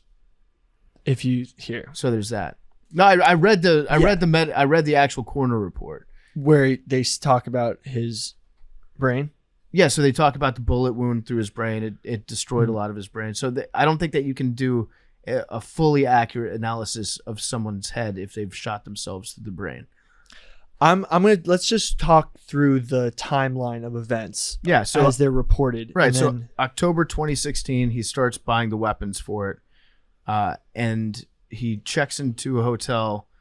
Checks into several hotels, both in Reno and in Vegas, and he seems to be casing a couple places. So his idea, he had thought about doing the shooting at Lollapalooza too. So he bought hotel tickets, and the initial plan that he had was to carry out this attack at Lollapalooza in Chicago, which he did not do. Then there was another music festival in Reno that he also.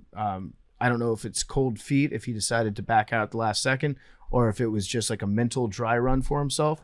So given his computer searches around those times, he was planning on doing this same attack at those other venues. And for whatever reason, maybe it's because he knew Las Vegas and he knew the Mandalay Bay Hotel way more because he had stayed there so many times over the years.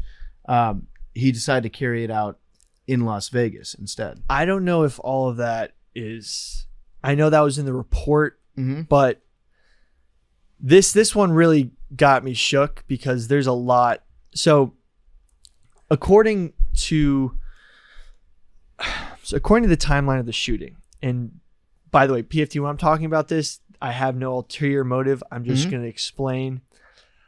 All right. So, but as I know you're saying that you don't believe the Chicago part, but he had a reservation at the hotel at Grant Park in Chicago. He had it, and he specifically requested a room overlooking the venue when he made the reservation. And it just gets really wacky. Then he canceled that reservation right before the check-in date, and then he also made lodging reservations during the Life is Beautiful music festival in downtown Las Vegas, and Paddock requested units overlooking that venue as well. He reserved 3 separate units during that time period that all faced the venue. And then in the hotel, they had video surveillance of him taking suitcases from his vehicle to the units that he reserved. He was alone for the trip and never accompanied by anyone for more than casual conversation. So they can't specifically say that he was planning on carrying out an attack there, but he was certainly acting exactly the same as he did before the Harvest Music Festival.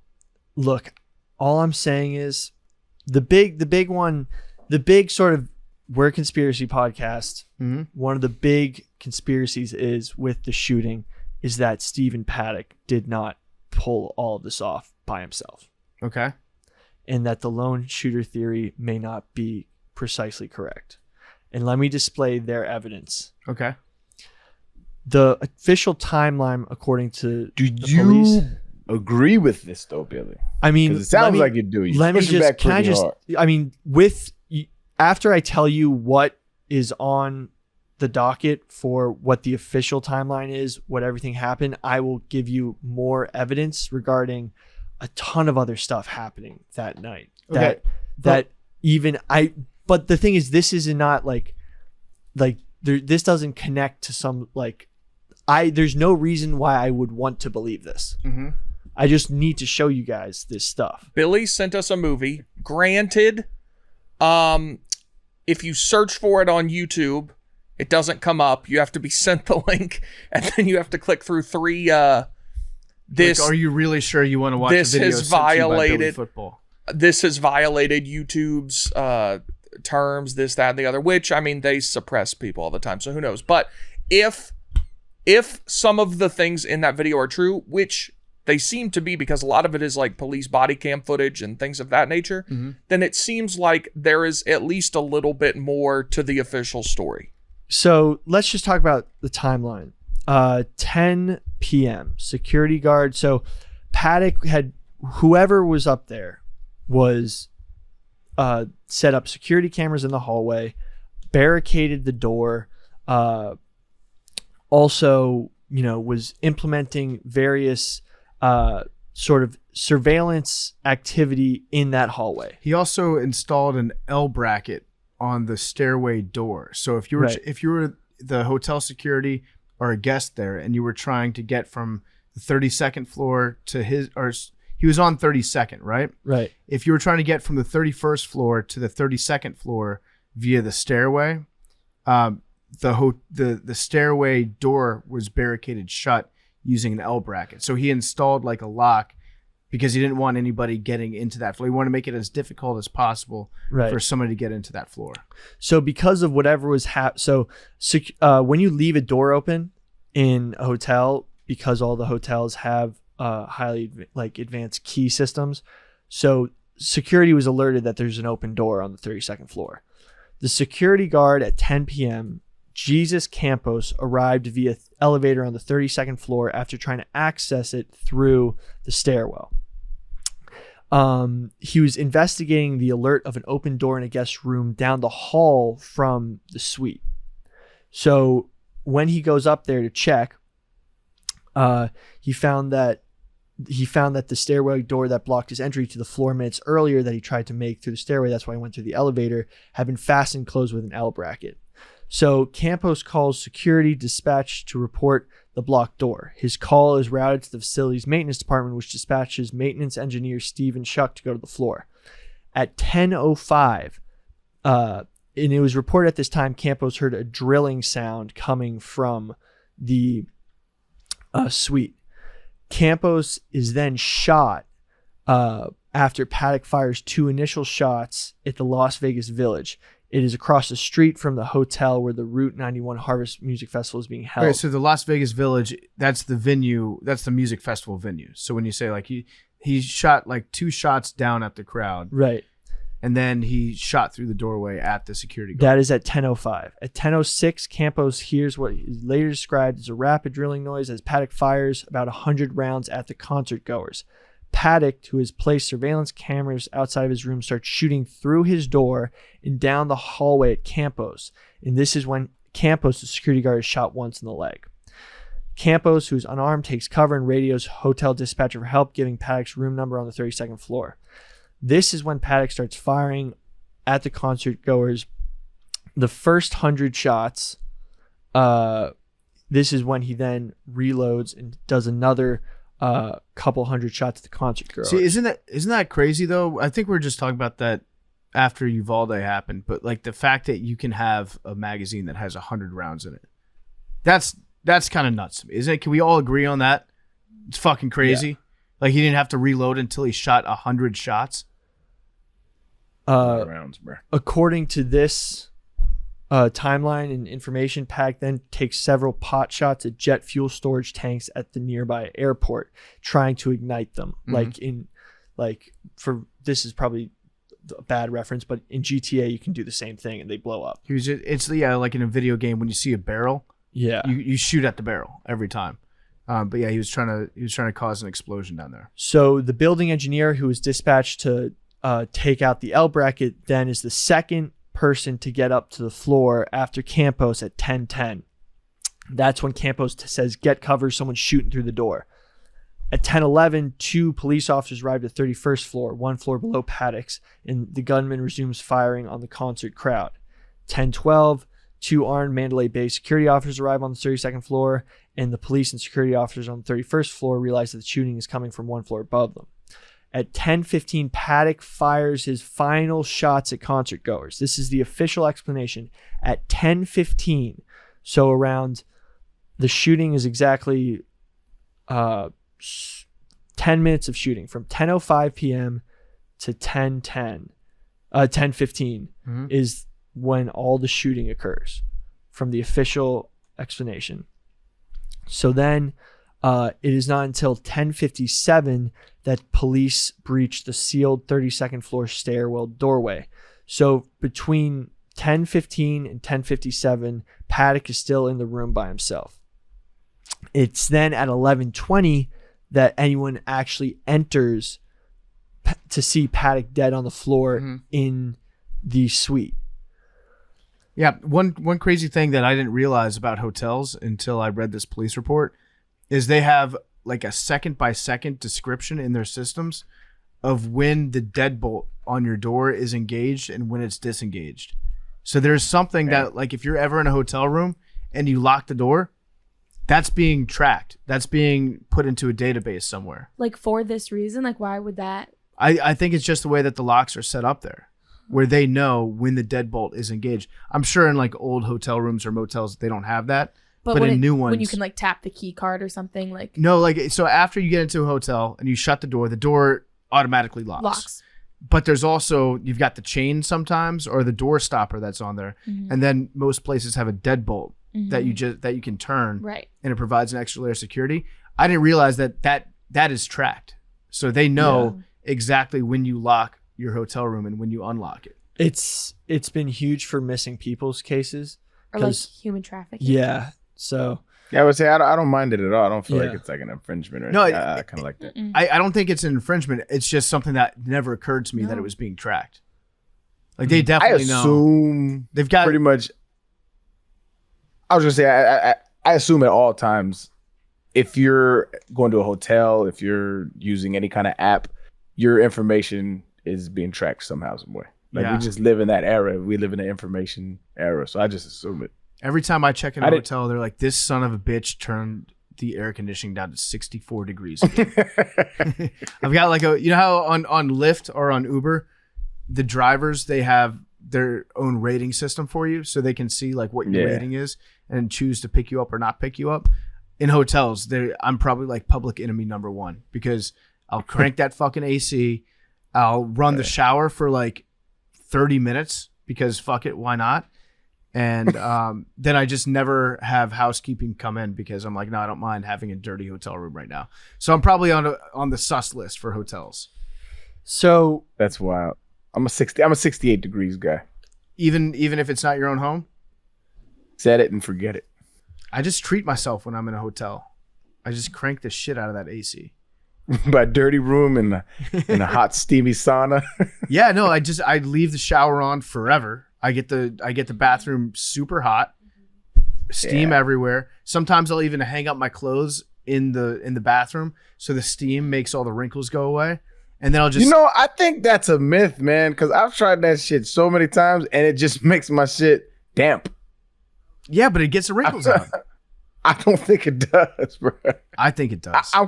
I'm calling cap on that. I would like to see it in real time. I've tried it many times and I've never seen it work. I think it does. So, hearing this sequence of events, basically the shooting occurred from 10:05 to 10:15. That is the official explanation. Yep. That's what you read. Now, I then went through a lot of body cam footage that I also showed Big T and Avery. I hope you guys also looked at it. I only got confirmed that they saw it. But a lot of this body cam footage and 911 calls and eyewitness accounts do not reflect much of what went on in that sequence of events. So it's interesting because the police report that I read, it was handled by the Las Vegas FIT team. And the FIT team is the unit that's responsible for investigating. It's the Force Investigation Team.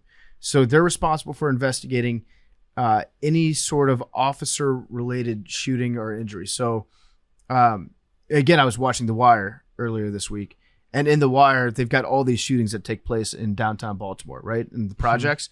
And at one point, there's a guy that's found with his head just like caved in, his one eye missing, just forearms broken, fingers broken, brutal murder. And he's a known stick-up guy in the projects. And so they send like 2 cops out to investigate his death, and they can't get the forensic examination team out there because they're at like a judge's house investigating his tractor that got stolen or his like mower that got stolen. But one of the police gets shot when she's undercover. And then it's like every single person in Baltimore, every law enforcement agent is out there. The FBI is out there. They're like, money's not going to be a thing in this investigation. Just go get the person. I think that's what happened here. Since there were a couple officers that got shot at this, they put the Force Investigation Team on it so that they could pour every resource that they had available.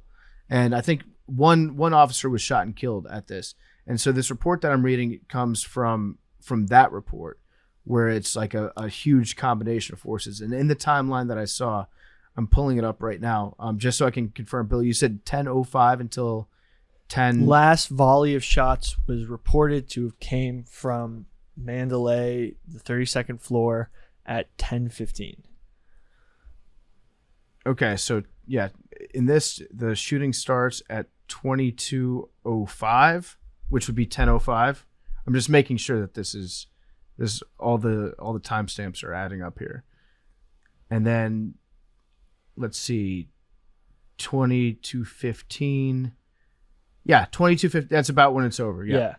So did you know that there was reports, multiple 911 calls, several eyewitness accounts, and tons of dispatch after 10:15 going up to 1 a.m. of several shootings taking place all across all up and down the Las Vegas Strip in multiple different hotels?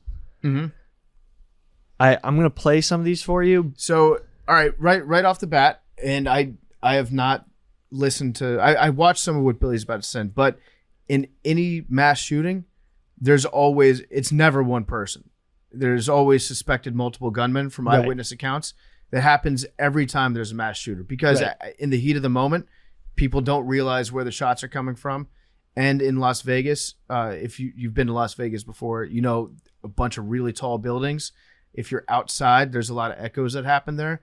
In the chaos and confusion, no one knew exactly where the shots were coming from. And because they were all being sprayed at like slightly different angles, some of the acoustics at the moment, a lot of people were certain that there were two shooters right when it was happening. right. But I directly after. But when I hear the stories of the eyewitness accounts being the people who were at the Highway 91 show, even one of the artists, the country singer artists, reported on stage that they thought the shots were coming from various different directions. I totally understand that explanation. And they're like ricochets and things like that. Yeah. But how do you explain there at the Bellagio, there was reported to be several gunmen going in. These are 911 calls. There was rounds found, bullet casings found in like the Tropicana bathroom where guys were running it. Like it sounds like, I mean, because I want to be careful about this, because this is, I don't want people to think I'm just spouting nonsense, because I have definitive proof, like a definitive example. So there also could be explanations for like the entire city at that point was on such high alert. It's like if you go back and remember 9/11 when that happened, there were reports that there were bombs everywhere. Mm-hmm. A bomb outside the State Department, outside the White House, bombs in Midtown Manhattan, terrorist activity like all across the country. Because after a giant traumatic situation like that, people are they're so paranoid, they're so freaked out, and it's like see something, say something, where every little thing they're gonna call in. But you're saying that there were gunmen that went into the Tropicana? Let me find the exact reports. So there was a 911 call, number 365, and I'm getting this from a database that was like a Freedom of Information Act gave up all these 911 calls that has gunfire in the background at New York Zumanity. Reports seeing bodies on the floor after there was. The thing is, you can't find much of evidence besides the 911 calls and the police scanners, but there was several major reports of different mass shootings up and down the Las Vegas Strip 2 hours after it happened. So it couldn't have been like 10:40, like, oh man, I think I heard gunshots here. This was way after. I was reading. But all were this there stuff. were there shootings after? Yeah, let me find the exact. So that's the thing. Like people can call 911 and say, like, I think I heard a gunshot, and then which honestly, like, I imagine that people in Las Vegas, like, there are probably some gunshots called in every night in that city, and so if you call in a gunshot and report it, that doesn't mean, like, there's probably an investigation to see if there was a gunshot. So at 11:19, a Bellagio security guard called 911 saying this guy was former military, so he could actually say exactly what he heard, that he sounds like a fully automatic gunfire can be heard over an open mic with a fast cycle rate, possibly an MP5 9mm. Bellagio is hearing a lot of shots being fired. A suspect is inside. And what time was that? 11:19 p.m. Was that phone call called in? That was when it was reported. That's when the phone call was logged. Okay. In the Bellagio. And what hotel did the shooter shoot from? The Mandalay. I needed like a map layout. I'll show you this map. It's ridiculous. It's like all this stuff that's coming out after. I mean, you watched some of it, Big T. The discrepancies between when shots were fired and also. Okay. Just want to clear this one point up here, though, because I saw the video that you sent me. They could have just said this call came in at whatever. This wasn't an official like police report or database of the 911 calls. This was a YouTube video where somebody like put a graphic on screen saying this call. I can show you the call log from the database. Came in. Okay. It's pretty crazy. Like, so here's a screenshot. I'll send you the video, but I just took the screenshot because it's easier to share. If you look at all the pictures I sent you at 11:35 p.m., there was a report where the police were on the radio in the room, and they said this guy's been 419, referring to Paddock in the suite. this guy's been dead for a minute in here. Yeah. Who's calling in all these new shots? This is like an hour after he was dead. Right. So, I mean, there's a lot of crazy conspiracy around this. ISIS at the time took responsibility for the shooting. I don't think that was I think ISIS was looking to take responsibility for anything bad happening. I think there was ISIS took responsibility. Was this an Onion article, or was this true that they took responsibility for the Iceland volcano going off? Yeah, it sounds like an Onion article, but just that kind of encompasses how ISIS used to take responsibility for almost every major catastrophe. I think that's pretty debunked, but I think there was also reports and very verified reports of at a helicopter, a tourist helicopter site where they take off and take tourists around. There was supposedly a huge shootout outside that is corroborated by multiple 911 calls. I need to pull one of these up, and it might take me a second just because I know this sounds crazy, and it knows that me going on some Alex Jones shit, but after seeing all this stuff being presented, it totally blew my mind. Okay, but I'm looking at these screenshots that you sent over, and a lot of them they're just screenshots of a YouTube video. So yeah, because I was trying to make it easy that you guys didn't have to watch all the footage I watched. But what I'm getting at is, how do we know that these timestamps are real and not just what somebody put on a YouTube video and something got mistaken? I mean, a lot of these videos are actually from the New York Times press release. No, I saw the New York Times video that they put out where they said the guy's been dead since 419. Or not 419. 419 is the code that they're dead. He's been 419 since for a couple minutes now. That was at 11:35 that came out. I'm talking about the actual reports of the gunshots that came in. They look like they're just screenshots of a YouTube video. Right.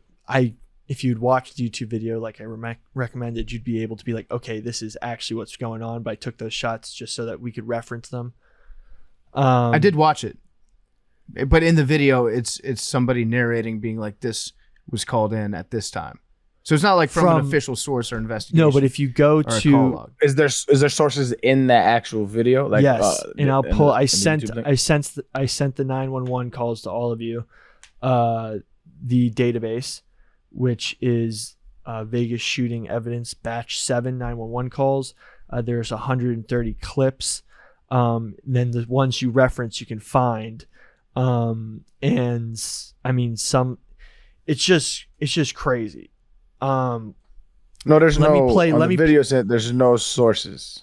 I'm just saying. I don't. Let me pull one up very specifically.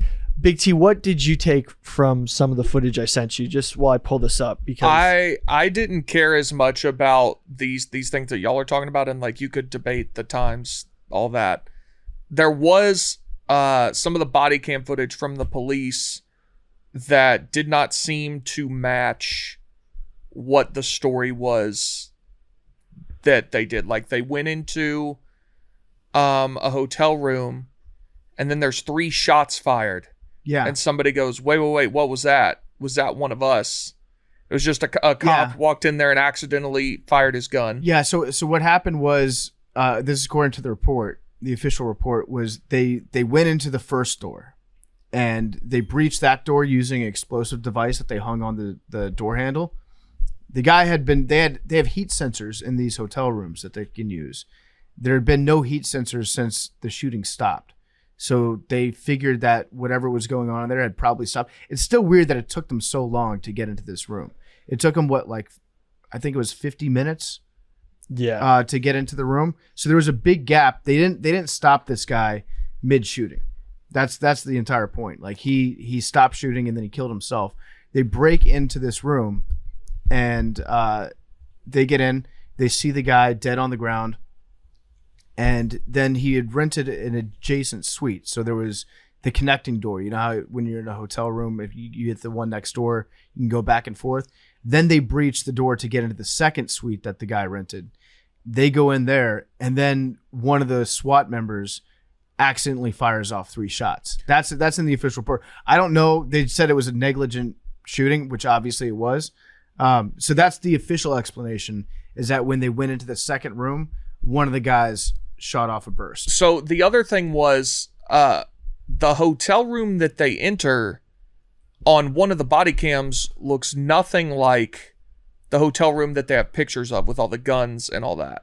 So, but it also wasn't, I don't believe, the adjoining room, because that one looked different too. Mm-hmm.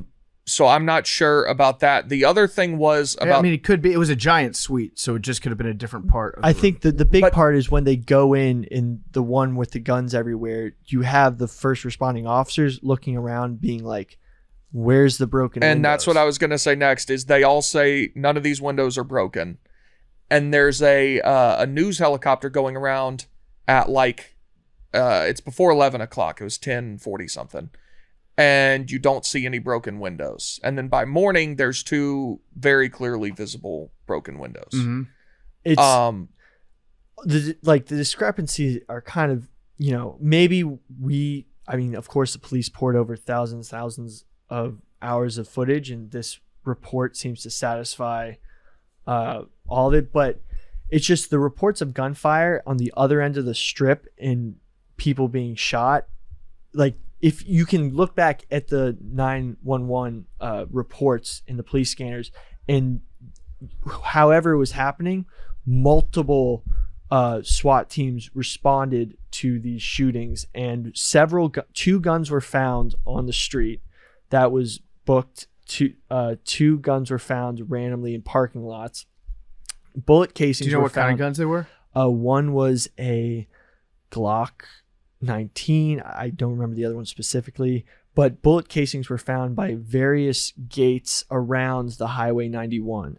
I'll send you that exact map. As far as the windows being broken, the guy in his 2 suites that he had, I think there were something like 15 windows. And so a lot of them weren't broken. They very clearly say in the video, none of these windows are broken. It could have. So I'm just, again, and they're checking all of them. Yeah. So they split up once they get through the door. Some of them go check part of the suite. Some of them go check another. They could go into a bedroom that might have like 7, 8 windows. And as they're clearing that room initially, they say none of these windows are broken in that room, because he only shot out those 2 windows that were further away. So I guess I'm trying to figure out how this could have happened if those windows were in fact not broken out, because in that room there were a shitload of guns and a shitload of shell casings, like 1,000 shell casings that were on the ground. So if you didn't have 2 rooms, he had multiple rooms, right? Yeah, 2 suites. Yeah. So a lot of windows, a lot of rooms. I thought that was another thing, though, was that there weren't shell casings. No, there were a ton of them. In the video that they go in, there aren't. I don't, in the pictures of the room. Well, that was the whole point. Honestly, there are a lot of discrepancies in the video of the hotel room. They go in the pictures they have of the hotel I would room. think that if this was some sort of a setup, they would probably use the same room, right? I'm just telling you. It's just weird. The reports of multiple shootings afterwards, like hours afterwards, shell casings found around, but also the shell casings could be people shooting back at the shooter, because it was a country concert. I could imagine a lot of those guys were concealed carrying. But the shell casings would be then on the ground at the music festival. They were. Yeah. Yeah. So, I mean, it's just I thought you were weird. saying the shell casings in the room. I was like, there's no chance that a shell casing, if you're shooting from the ground, can leap up 32 stories in the air and go into a window. No, that's not what I'm saying. But it's just, there's discrepancies in that. People didn't know. CNN reported the next day that the gunman had charged through the room and struggled with the officers, and an officer actually killed him. It wasn't a suicide. There was just a lot of discrepancies. I know, we probably have it a little more down packed now, but there was an event at the tourist helicopter place that they were all shut down because of a shooting. There was gunshots heard in the background of the 911 calls. There was various reports of individuals in the bushes changing their clothes, and I know they're unsubstantiated, but just from listening through all the 911 calls that I listened, these are some of the things I picked up. And then moving forward, there was another weird thing where it just was all super weird. And maybe my brain scrambled from all the information I've been sifting through, and maybe I'm not the best judgment of it, but in my mind, it's like this, like the amount of reported shootings happening after definitely doesn't sound like an average night in Vegas. Maybe because of the first shooting, everyone's roused, like it caused an influx of false reports. I'll put it this way. But if there was a huge shooting, and I think a lot of people on the Strip probably heard the shooting as it was happening, even if they weren't necessarily close by, then they go back to their hotels. They might call 911 when they get back to their hotels to report the shooting they just ran away from. Now that, they get into a safe location. Also, if that was me and I heard the sound of what sounded like automatic gunfire, if I heard like a car backfiring that night or any loud noise, I'd be like, that's another gunshot, That's what would go through my mind. And I'm a little confused as to like what you're exactly inferring. I don't know, like, because this ain't my baby, this your baby. What is it that you're exactly inferring? I'm inferring that there was multiple shooters. 1, 2. That, am I getting it wrong? Do you think it happened? Like, yeah, no, 100%. It happened. People died. I'm not doing an Alex Jones. It's just when you look at it. I mean, Paddock stopped shooting at 10:15 and was next seen dead. I was confused about the changing of the clothes things. Like, how is that relevant? Like, what are you inferring with that? Well, that's hearsay. But I mean, there was a 911 call from a motel that was across the street from Route 91 that said that people were in the bushes changing their clothes. And like, for example, a lot of the people in the crowd thought, and there's one specific eyewitness report that thought that they were being chased in the crowd by a shooter, and there was people around it shooting indiscriminately, and there was people on the ground shooting, which, I mean, where a lot of the gunshots ended up, like way out of the range of the Mandalay, and there's just weird stuff like that. A body was found. It's weird. It's just all weird. I'm not saying it one way. Instead of saying it's weird, just qualify what you're trying to say, Billy. I'm not coming at you. I just want you to articulate what you're saying, because I'm really kind of unsure. I'm not. I think you're saying. Are you saying that you, after poring over the evidence, you are kind of leaning towards that there were more than one gunman? Am I being? I'm sort of just. I saw a lot of evidence of people who are asserting that there was multiple gunmen. There was actually 2 groups of people shooting at each other, and something else totally was happening around Las Vegas that wasn't just confined to the Mandalay Bay and Route 91. And I don't want to believe it, but like, it's just, so it sounds to me like the biggest thing for Billy is that there were multiple gunshots reported hours after the event, right, in different locations. Gunfights reported, which is crazy. I mean, I don't like it's. I just wish I could put together. Okay, so all right, let's say hypothetically that there were multiple gunfights that took place that night. Mm-hmm. What do you think the reason for that would be? What would the pretext of having a guy up in a room, stockpiled with weapons, shooting down into innocent people at a concert? Why would those be connected? What would happen? What was the reason for having multiple gunmen later on that night? An arms deal gone bad. Okay. Various groups, trying to escape a scene with, various entities chasing them. There was a lot of reports of people, of cars going through restricted areas and men with rifles hopping out. I'll show you those. If I was there that night, I would definitely drive the fuck through a restricted area. Yeah. If a traffic cone isn't stopping me that night. Honestly, this isn't even the weirdest parts. We can move on from this part because there's other more concrete stuff that we can talk about. Okay. Like Paddock's house that was, after being poured through by the FBI and for evidence and everything, finding all of his other weapons, trying to look for his hard drives, which had been destroyed at some point by Paddock. They were supposedly went missing from his hotel room. His brother was psyched, by the way. Yeah. Eric Paddock was his brother. And You read that report? well, yeah. Where So, Paddock, yeah. so his brother, he's been one of the guys that's like, hey, my brother did something insane and crazy and it's terrible and awful. But I don't think that he never gave me any indication that this was for a cause or for a stunt. And then he was pissed off because he thought that his brother was going to implicate him in tax fraud because his brother Steven had done all his taxes. And but it turns out that Steven wiped his hard drives clean, so there was no evidence of the tax fraud that he had been helping him out with for years. Mm-hmm. So with that, his house was burglarized after the investigation and cleaned out. Just, I mean, that's pretty damning. Like, it's just the house that was under FBI surveillance, had FBI agents in it for like 2 weeks. 2 weeks later, the house is just burglarized, ransacked after they'd been at this house working on it for a couple weeks. Mm-hmm. That actually Sounds makes weird. a lot of sense, though. If somebody has been in the news for some crazy shit, people do dumb shit all the time. Like that actually makes sense. That house that's been under surveillance and they like people have been in and out of, that they wouldn't have anybody sort of at the house. Oh, you're saying that there was nobody there watching over it. Right. Okay. That makes. It's I just understand what you're weird. saying. And I found so let me just read some of these 911 calls. How long was it under surveillance? Well, I mean, not under surveillance, under investigation, I meant.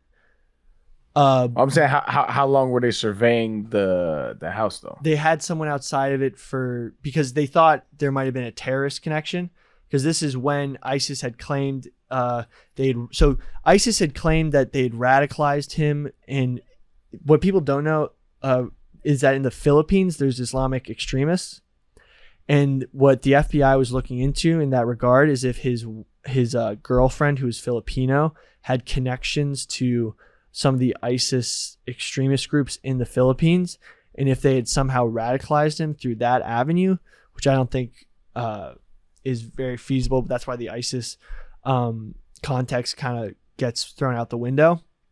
But I mean, they were like trying to figure out if they had that sort of connection in his house, meaning that house was an important asset to the investigation, and then all of a sudden it gets burglarized, stuff gets destroyed. Yeah, I mean, then one of his brothers gets arrested and jailed for child pornography. It wasn't his brother who was very open with the police. It was one that was very jaded and had rarely talked to the press. I mean, it's just weird. It's just all weird stuff. Man, that's shitty for that brother though. I mean, there could be one of your brothers commits a mass shooting, the other one goes to jail for child pornography. It's like, holy shit, I've been in a family full of well, if you're horrible humans. That's horrible. I mean, your father's a bank robber. So what about his girlfriend? Did they interview her? Did they contact her? Her fingerprints were found on some of the bullets that were put into magazines. He sent her to the Philippines. He bought her a ticket and said, go visit your family. And then when she was over there, he wired her. I saw one report that said 50,000. I saw another report that said 100,000. So I'm not sure which one it was. But I saw that it was both. So he did it on two separate occasions. Like one day he sent 50, and like I think 2 or 3 days later he sent another 50. Okay, so I think he had something like $500,000 in his bank accounts at the time, and so he sent her $150,000 while she was over in the Philippines. She came back right after the shooting, and she was interrogated when she arrived back in the United States, and she gave her explanation of how her relationship with him had gone. And she thought in her interrogation, she said she was thinking that he was breaking up with her, and that's why he sent her that money to like wash his hands of the relationship, and that's why he sent her over to the Philippines. She was afraid she was getting broken up with because I guess they'd like stopped having sex entirely for the last couple of years, and he said it was because he just couldn't handle it physically, that his health had deteriorated, so he was just done having sex. And so that's what her explanation was. And I assume that they looked into her ties and didn't find anything. Otherwise, they probably would have arrested her or treated her as a person of interest. But in everything that I saw, it was she was not looked at as a suspect. But I didn't read the part about like her fingerprints being on the bullets.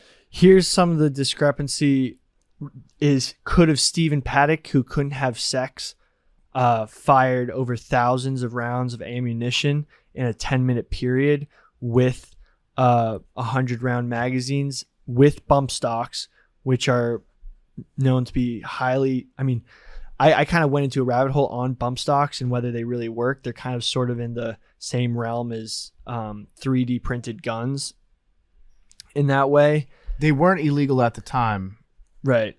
So a bump stock is a modification that you put on a rifle, a semi-automatic rifle that turns it into an automatic rifle. So what it does is it uses, well, no, that's what it is. It uses the recoil of the rifle itself. You keep your finger stationary on where the trigger would be, and it uses the recoil of the rifle. When it bounces back against your shoulder, it then pushes the rifle back forward very quickly. So just by keeping your finger stationary, you're able to simulate holding down the trigger on it, which would enable to fire it so many more times per second, as opposed to just having to squeeze the trigger every single time. Right.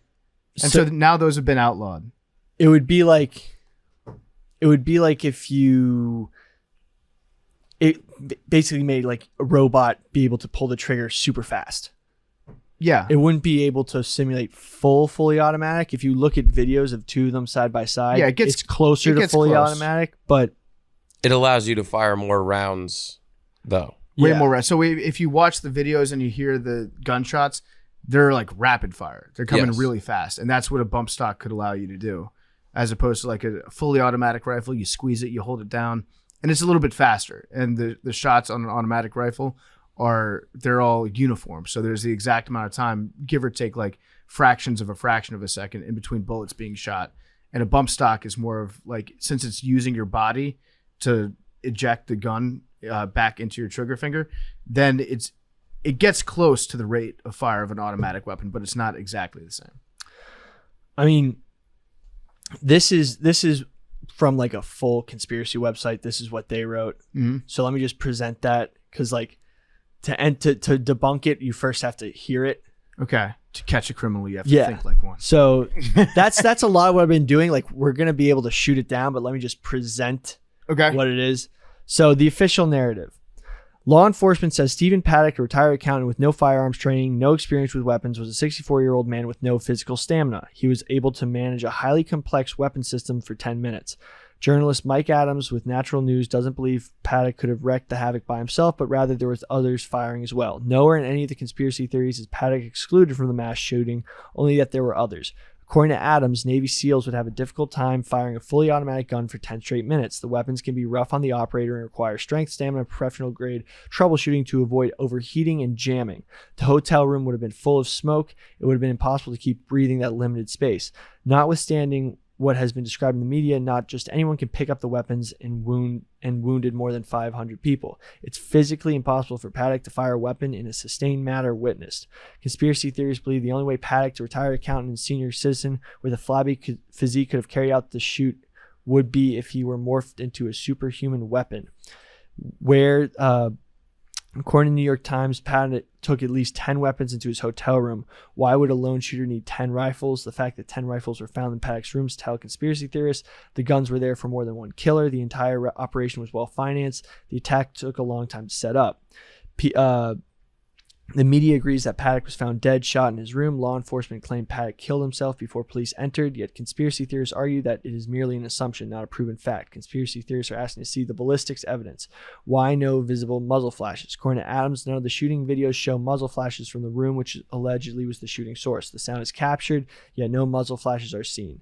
Was Paddock a lone gunman or part of an elaborate, well-financed, and organized conspiracy? No one knows for sure, so everyone needs to keep asking questions. I think that there were muzzle flashes seen, though, right? That's how the cops identified where the shooting was coming from, was because there was a muzzle flash up there. I mean, yeah. So there's a lot there to unpack. I mean, all right. So I'm not a firearms expert. I did own a gun for a period of time, but I guess I can't really definitively say how difficult it would be to fire 100 shots on a bump stock. I feel like It was 1,000 shots. right, but 100 at a time, and then you get a break to reload. I would assume that it would be possible though. Like, what's the rate of fire on a bump stock like he was using? My guess would be, it sounded like 10 per second. It's pretty. I mean, I would guess 10 per second. here's where it gets even weirder. The Mandalay Bay security guard, Jesus Campos, was making appearances on TV where he recounted his story, and he said that people think he got shot before. In the beginning, his story was he got up there and he got shot before police were there, and before anyone was there, and before the shoot even started.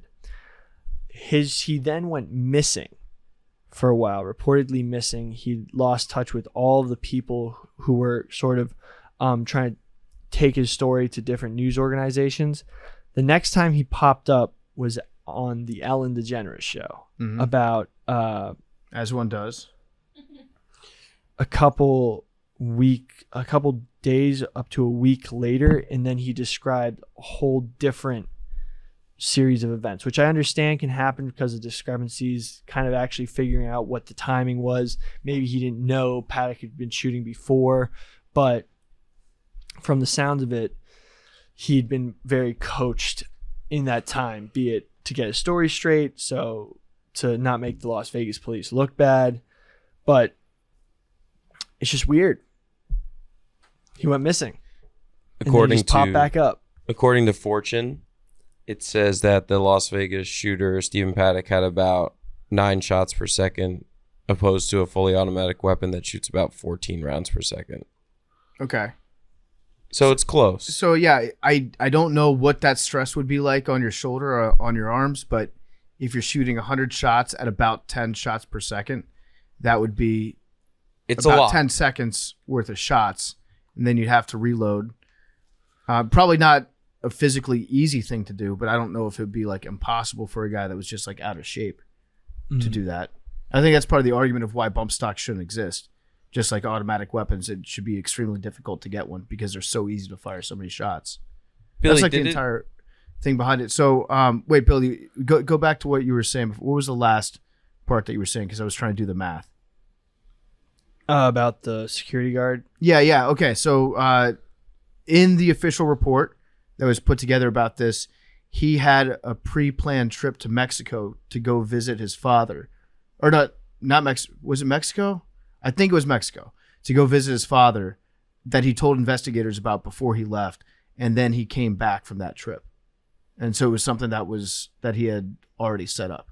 So I don't know if him going like completely off the grid is entirely accurate. I think that, well, at least according to the report, it said that it was pre-planned, and then he came back and went on the Ellen DeGeneres show. There was a lot of stuff. So anytime a mass shooting or a big casualty or big tragedy happens, in the first 24 hours, most of the stuff that you're going to see on the news, or a lot of it, is going to be like just word of mouth.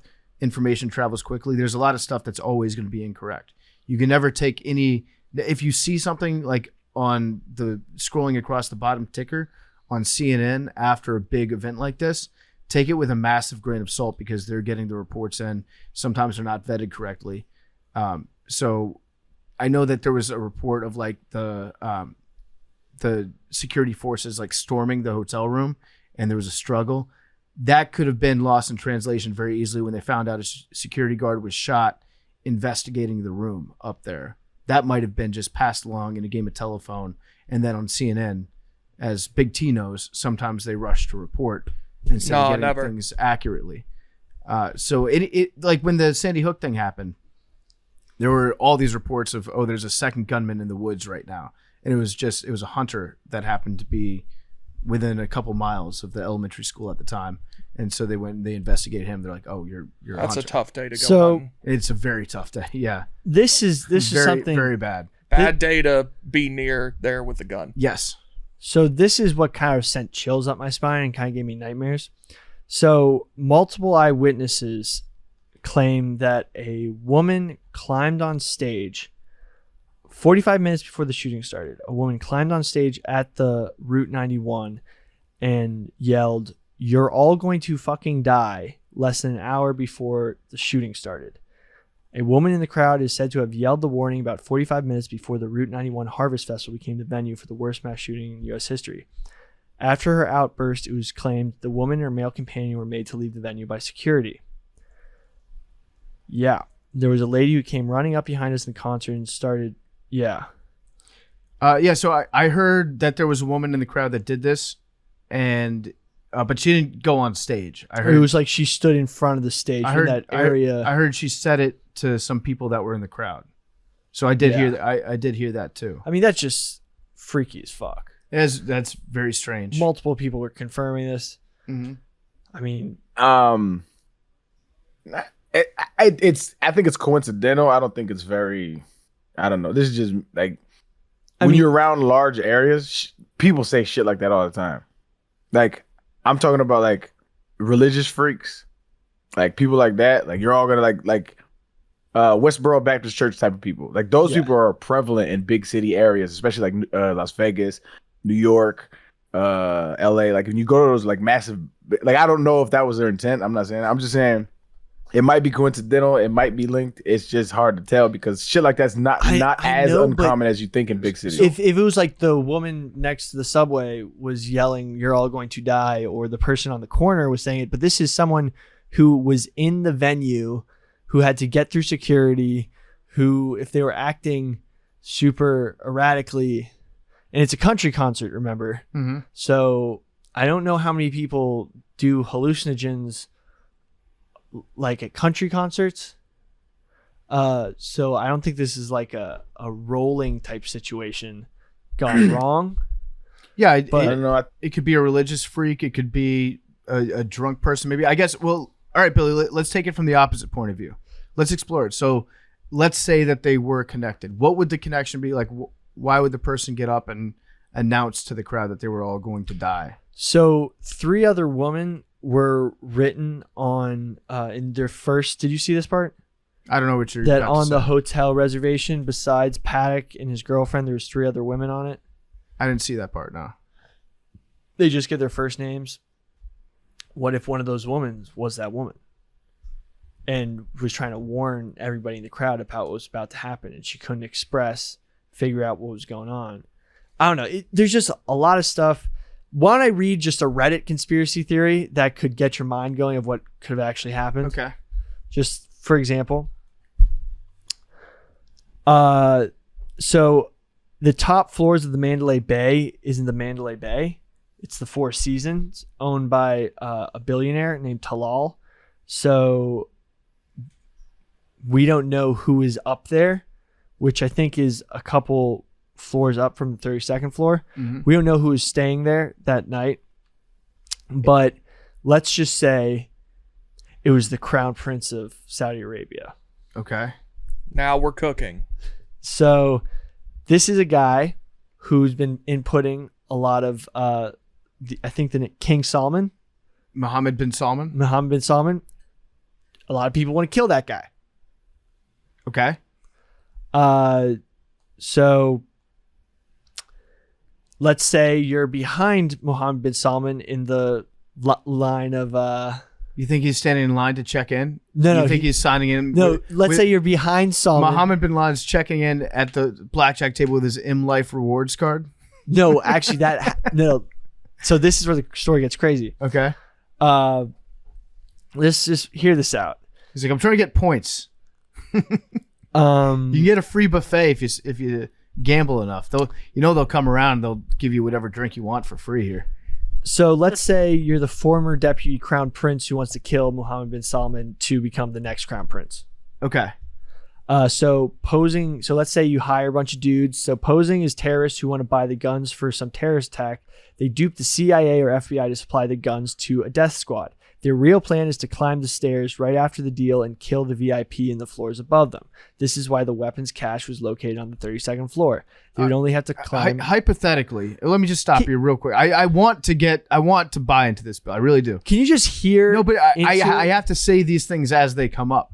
Okay.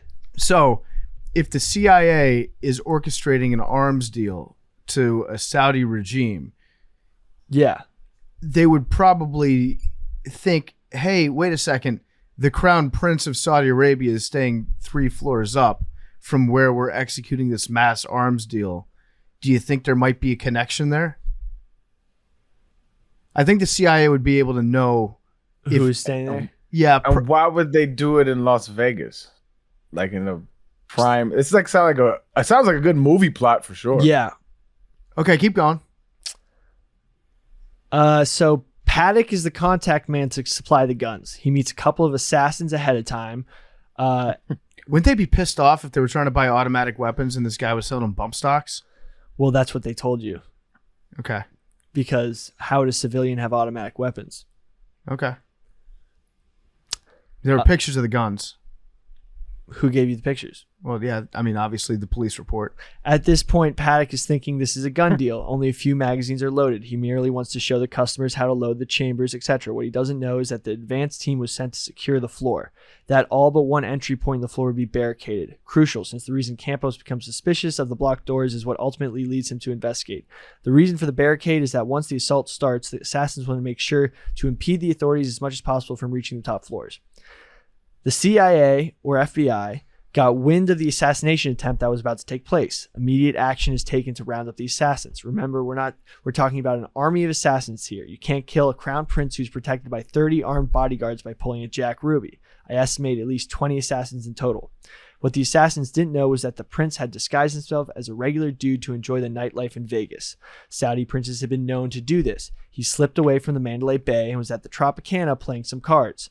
This is where one of the shootings was called in. He was slumming. After the fact. He was slumming. He was acting like a regular dude.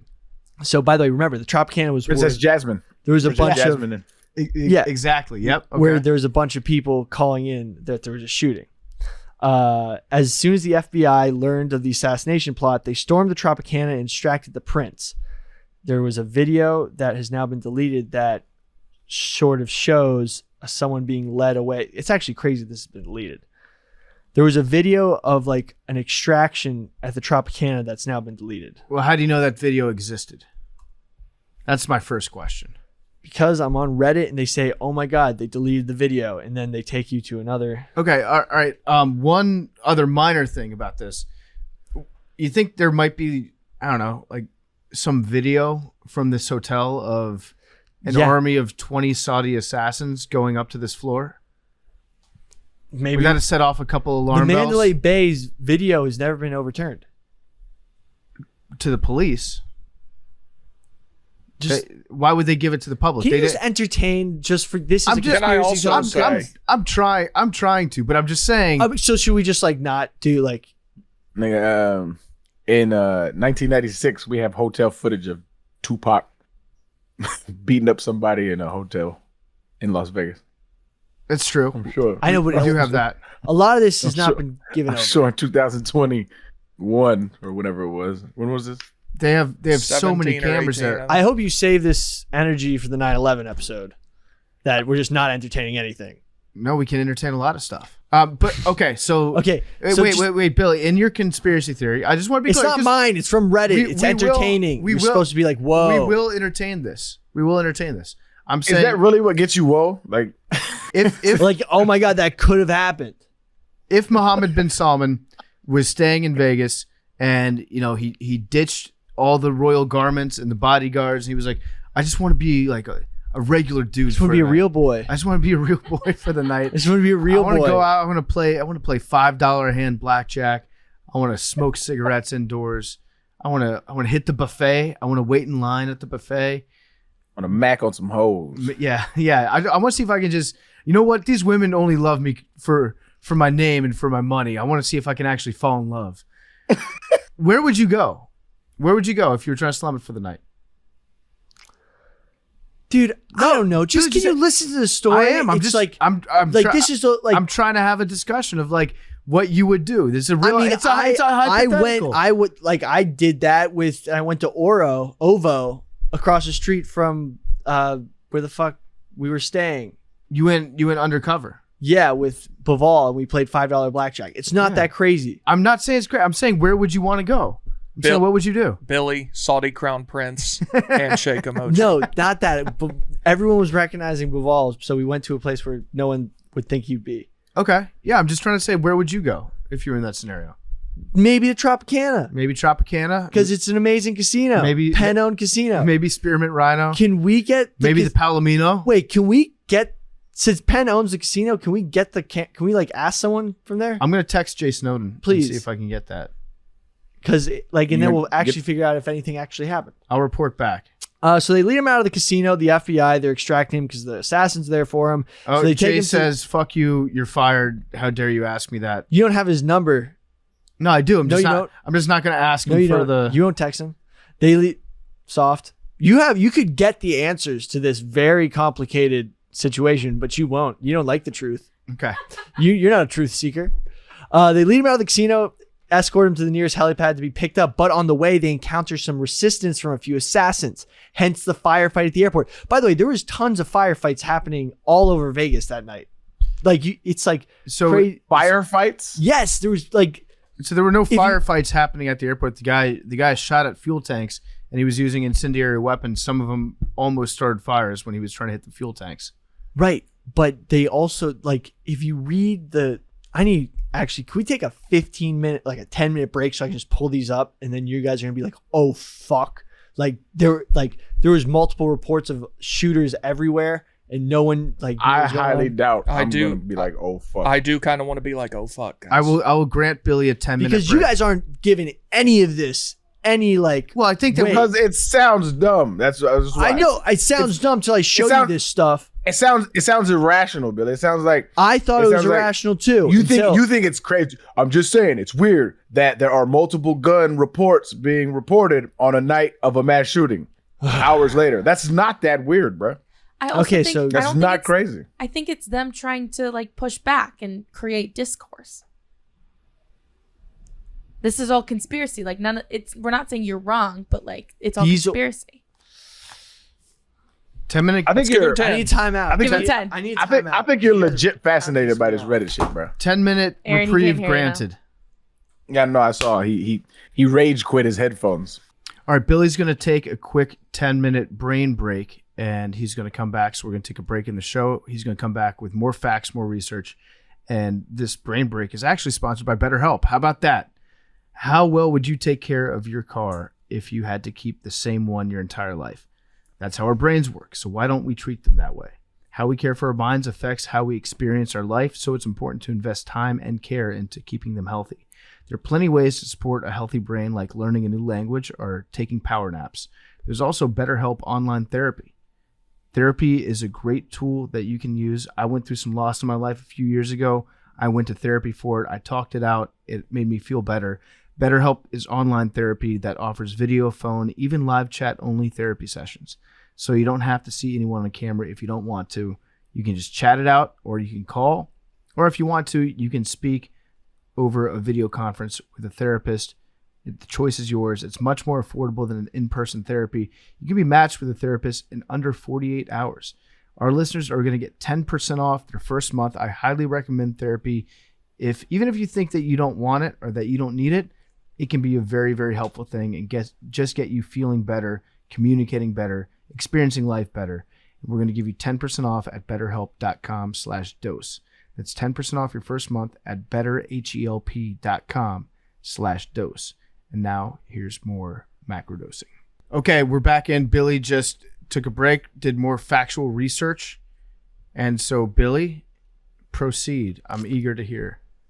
Kind of looking at this theory, I end up reading a lot of conspiracy theories to try to and some of them are interesting. They have good angles, but I realize that I'm basically just enjoying the historical fiction aspect of it, and that I'm sort of neglect that this is a real event and something that, a lot of people got hurt, a lot of people were killed, and a lot of lives were ruined. And it's not something to really sort of fantasize about. Yeah. Like storytelling. There is a lot of fan fiction out there that gets written. Where it gets dangerous is when the fan fiction blurs into reality for some people. Yeah. And I think that's an important thing, especially something that happened so recently Yeah. as the shooting. So It's also the fine line comedians walk as well. Sometimes like recent events versus like how to make light of a situation. Yeah. It's a tough thing to navigate. It just Like I understand Titanic conspiracy theories are one thing. yeah, it's fair game. That's fair game. the formula It's like a 100-year cap. Is a 100-year cap, then it's fair game. the formula is comedy equals tragedy plus time. Yeah. Mm. And I don't know if time there has not been enough time that has passed on this, and but the rest of this theory was about Mohammed bin Salman being involved in some sort of attempted assassination. Basically, the whole thing is that Paddock, they staged a mass shooting and either framed or Paddock was involved in the beginning to sort of have them get away with an attempted assassination. And then the assassins had to escape and caused a lot of the secondary shootings that were reported up and down the strip, culminating in an extraction of Mohammed bin Salman at the helicopter port next to the airport that is now closed to the public. It was shut down. But yeah. But we can debunk that one. Debunked. Just an example of the conspiracy around the event, because And Billy did it was such a good open-ended. job preparing for this episode that he stayed up all night researching conspiracy theories, and your tired brain got infected with much of the fan fiction. Yes. That happens. You listen to all the 911 calls? Well, all the pertinent ones. That's Basically, another yeah. thing from The Wire is you have to mark it pertinent or non-pertinent. Yeah, I did too much research. For those of you who think I don't work hard Billy sacrificed his own brain to bring you. for everyone on this podcast, but I'm proud of Billy for taking that time. And I mean, I have 25 pages of notes. yeah, Yeah, damn. I'm proud of you for taking that time and realizing and coming to the conclusion that maybe there's some stuff out there that just didn't happen. Yeah, and you kind of get convinced of it if you're just. And I'm sorry for simping for the Las Vegas Police Department. Here's one other thing that people forget. Whenever there's like a big event like this that happens, it always falls in the hands to a certain extent on like the local police force. And if you've ever met anyone that serves in a local police force capacity, if you've spent any time talking with them, you know that their offices are just as incompetent as all of our offices are. And so, like, imagine if there was something weird that happened at Barstool Sports and we had to put together a task force to figure out how to get to the bottom of it. Like, we'd probably fuck a few things up. It's just human nature that, like, yeah, a local police force usually is not going to be equipped to do a great, thorough investigation of something that they were so heavily involved in. They're going to miss some things. So I try to keep that in the back of my head, too. Like, I don't think that there's anything inherent about police officers that makes them less likely to screw up something on their job than there is with the rest of the general population in our own jobs. So think of all the small mistakes you make. Those things can add up, and when it's a high profile thing like a big shooting like this, there's definitely going to be some missteps and some omissions and some errors that take place. So I am curious to know why that guy fired 3 extra shots when they were breaking into the second room. That's a weird thing to have happen. I'm interested to know exactly what the guy's motives were. I don't think we'll ever know what his motive was. I think that that's been scrubbed like from his hard drive. It sounds like he erased everything that would lend any sort of background into that. We just know that he was determined to kill a bunch of people, and for whatever reason, he went through with it. Question based on what you just said was, so the Las Vegas Police Department, and I'm assuming like the FBI, CIA, whatever national task force, how, and you may have said this, but how heavily involved were they with each other? Like, how much was like the FBI and then like the Las Vegas Police Department talking to each other? So I guess I don't know if the CIA was involved at all in it. I guess the CIA is probably not the right. And if they task were, force. we'd probably never know if True. they were involved. But like, I guess would that be the like SWAT or yeah, FBI? the FBI was definitely involved, but the report itself was written up by the Las Vegas Police Department, by that one task force that I talked about. When like Right. an officer gets shot, they lead the investigation into it.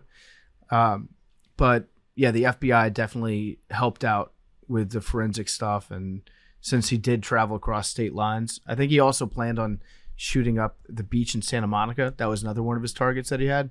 So the FBI definitely was involved in but they don't like break down, at least from what I've read, they don't show like what the FBI did. And the FBI was hugely involved in the ISIS connection. Like once ISIS took claim to it, they started investigating his girlfriend who was in the Philippines, what's on all his hard drives, trying to see if there was a terrorist connection. That's where the FBI really got involved. The FBI they were also clout chasing, or not the FBI, sorry, ISIS was clout chasing on this one. ISIS, it's funny if you go back and you look at what was happening with ISIS at the time, they had fallen off big time. They're like, this is our chance to get back in it. So they're getting desperate, trying to claim everything as being like their responsibility. So, I mean, that notion that ISIS fell off is just a funny notion. They fell off. I mean, it's kind of true. They did. You know who was the first guy to say that? Who?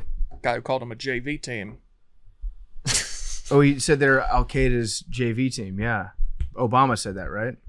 I don't think he said Al Qaeda's JV team. I think he said they are a JV team. Oh, they're the JV like team. Downplaying them. Yeah, he was wrong about that. You got old takes exposed pretty hard on that one. You can keep your doctor too. Yeah. Boy got some Democrat receipts, don't he? Yeah, he sure does. I often like it when Big T tries to act like I'm a big Obama simp. Yeah. On this show, I don't like Obama. I didn't say that. I know, but you frequently do. I don't think so. Not Obama specifically. I think Obama would be a good hang.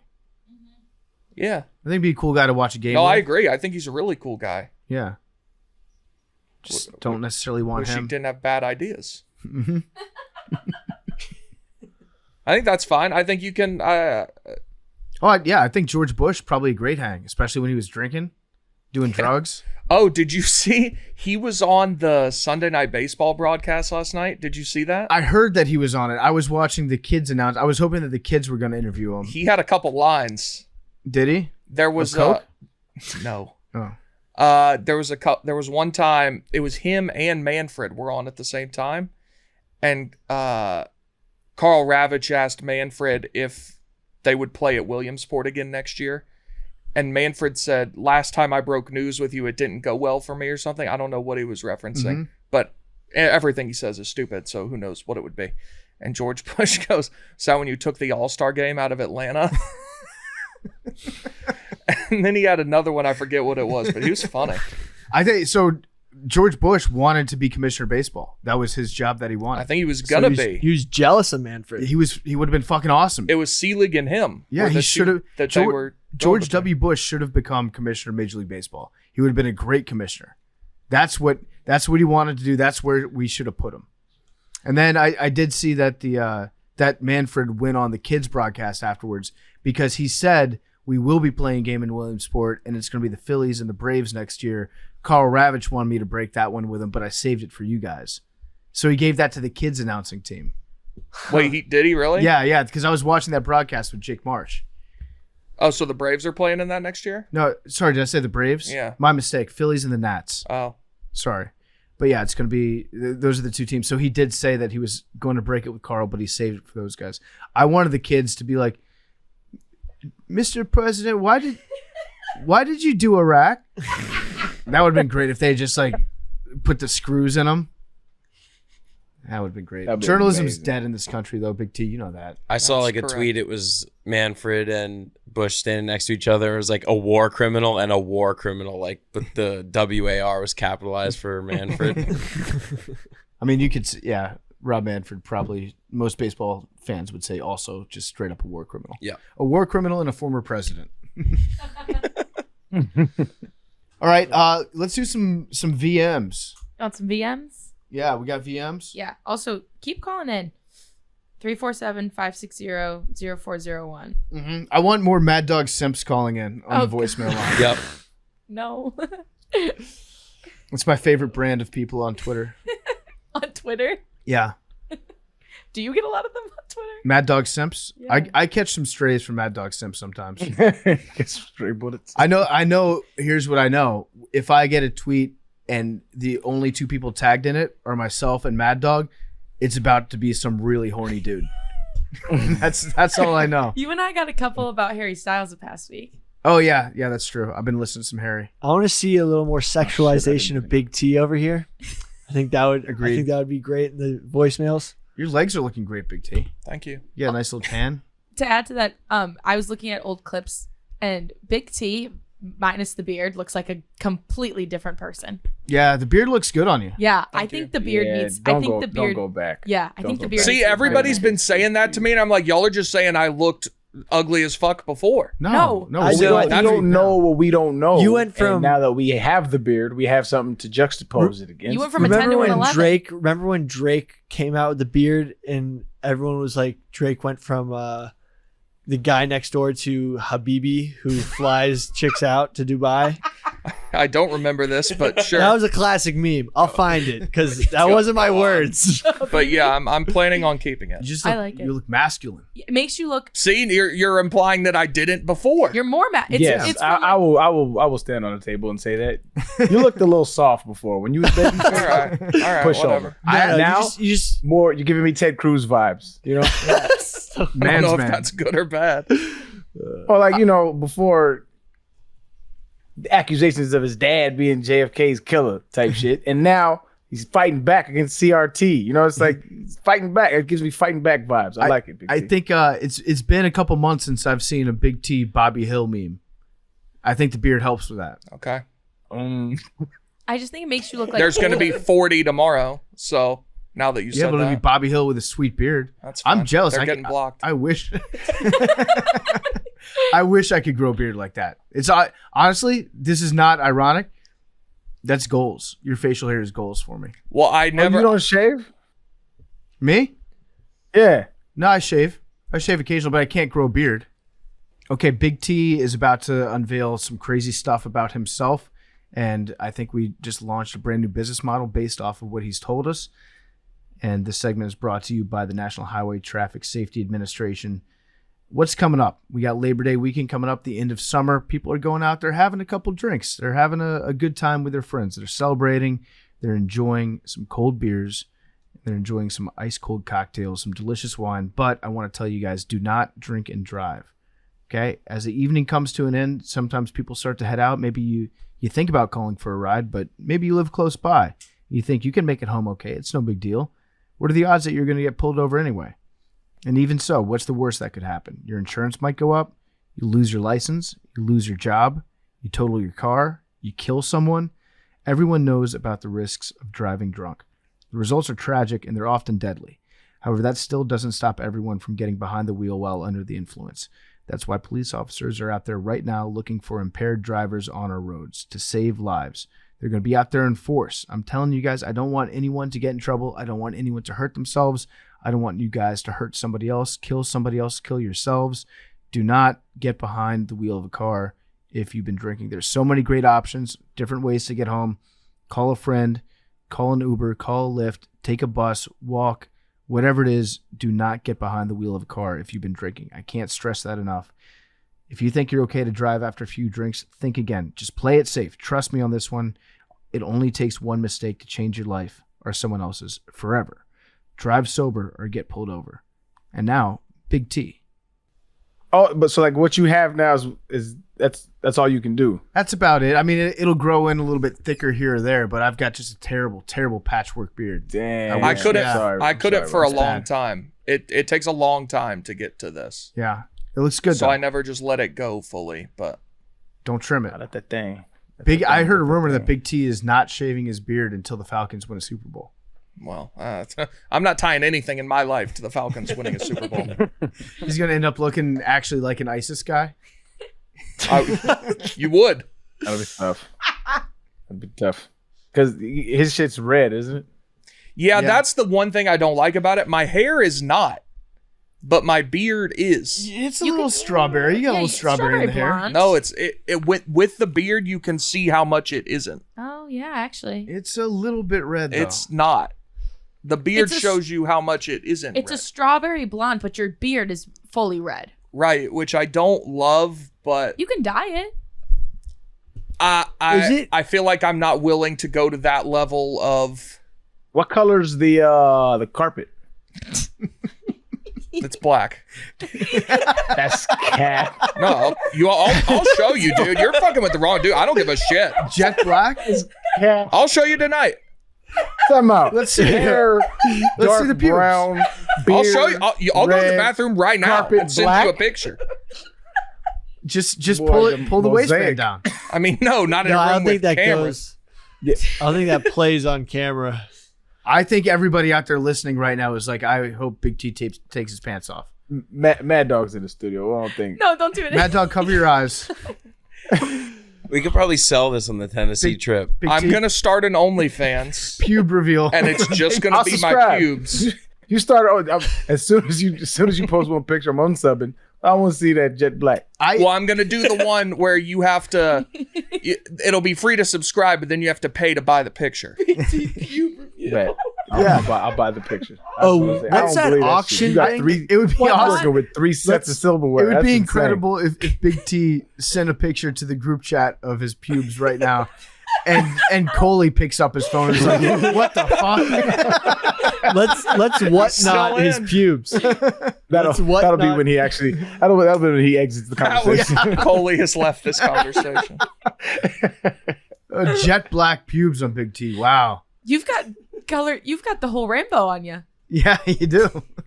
I guess it's like brownish black, like my hair is. But Your hair is not brownish close black. to brown Your and black. hair's not brownish black. okay, I'll take a sorry, picture of my either one. pubes later and show you.